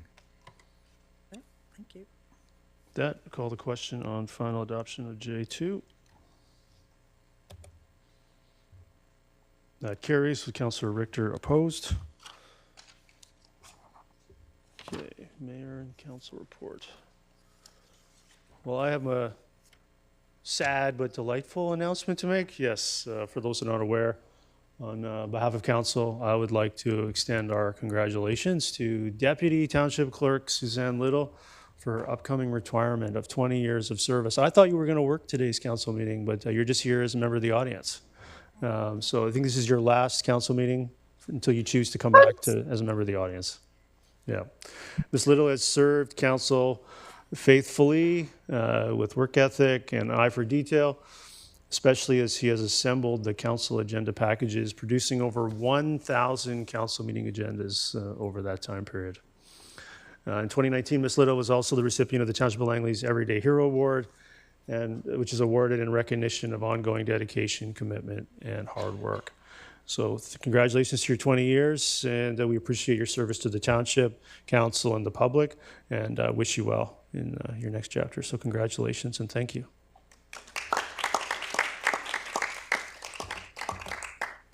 And as today is April 28th, myself and other members of Council, we did attend multiple ceremonies today, the day of mourning for killed or injured workers on the job, and worthy cause is something we need to pay attention to. Councillor Bailey.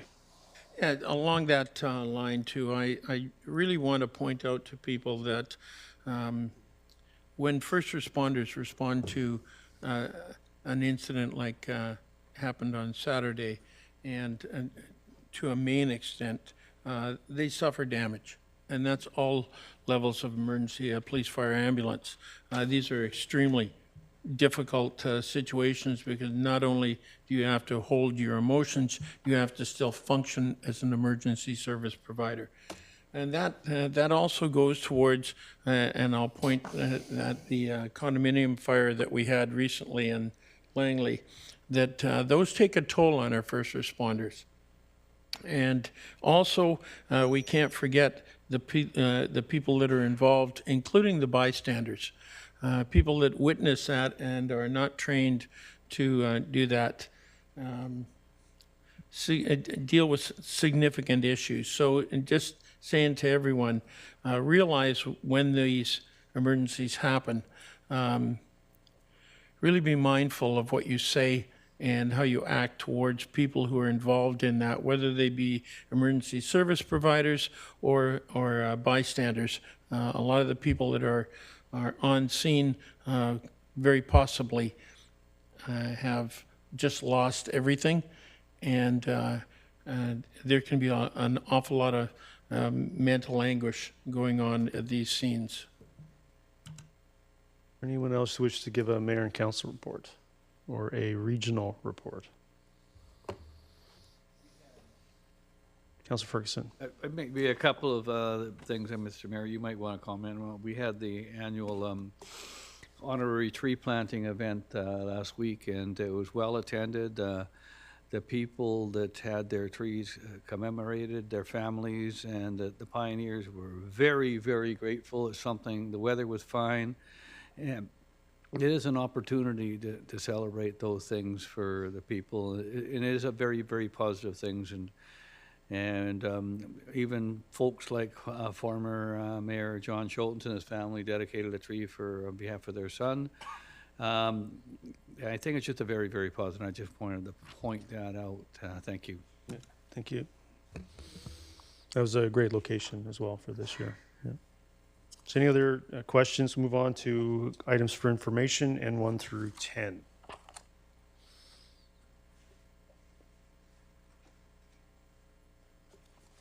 Okay, Councilor Pratt, go ahead. Yeah, thank you, Worship. I'd like to move P1 as written. Is there a seconder? Seconded by Councilor Bailey. Go ahead. Yeah, thank you, Worship. Effectively, this motion has come out of a lot of correspondence, a lot of meetings that I know you've been privy to, that other members of council have been privy to, about the challenges that members of the community have when trying to use urban trails, specifically the types of barriers that are used.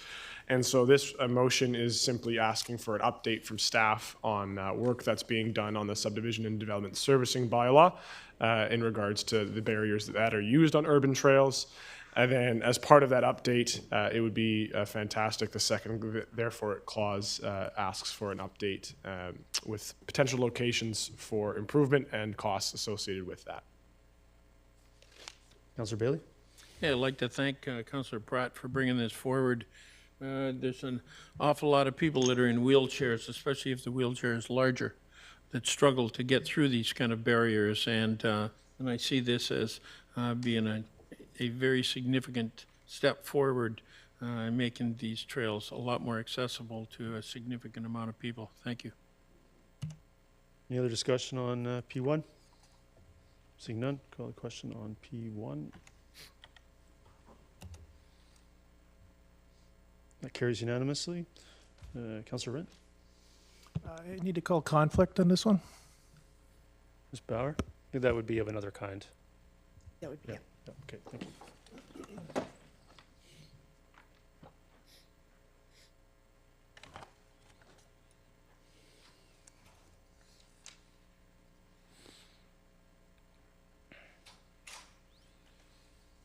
Councilor Pratt, go ahead.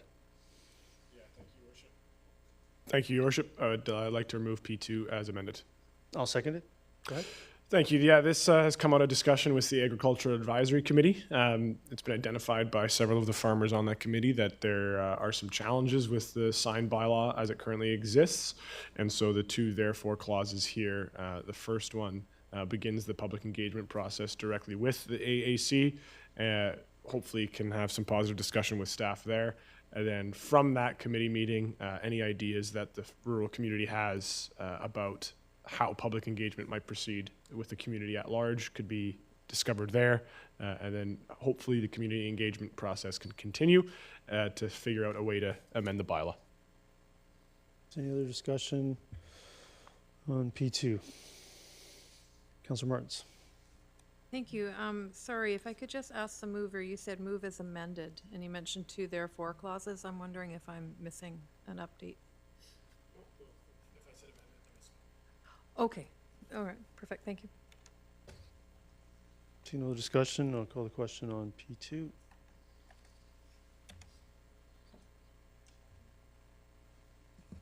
That carries unanimously. Councilor Wren absent. Can we get Councilor Wren back, please?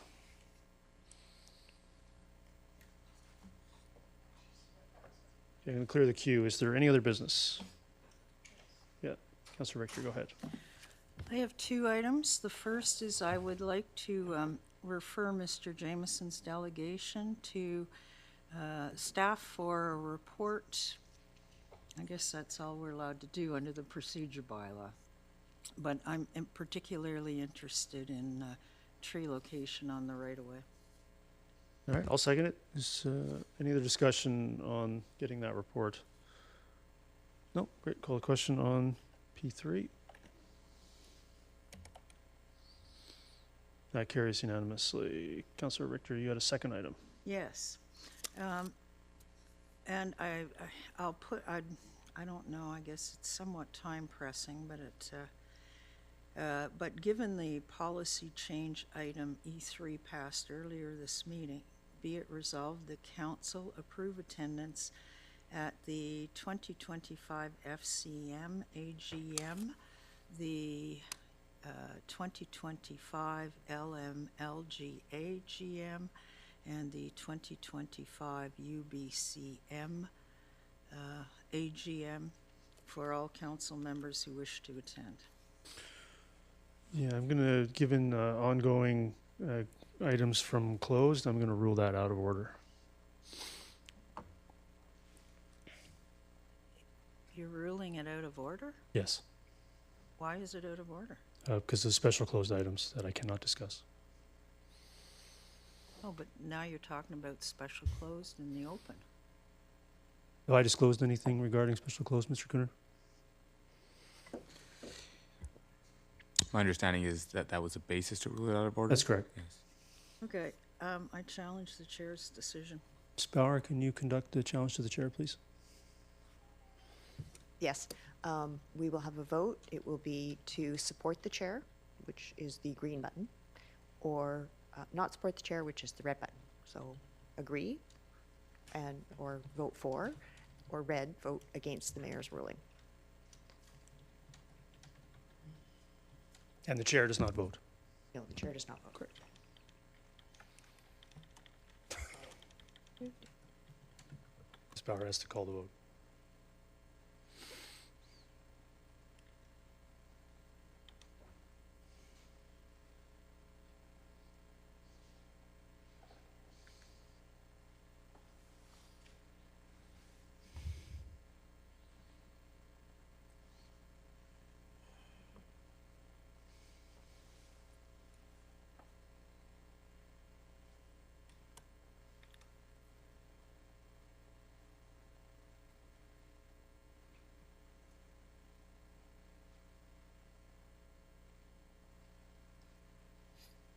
Okay, and if you could vote at this time.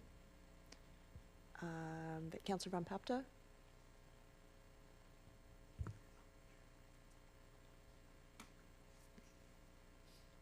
Councillor Bailey and Councillor Ferguson. I haven't seen your votes come yet.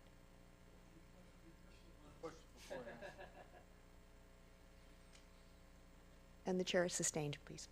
Councillor Richter and Councillor Martin's against. Any other business? Nope. Anybody have any items for special close? Let's move on to that. I have two items. Ms. Bauer, I have two legal items.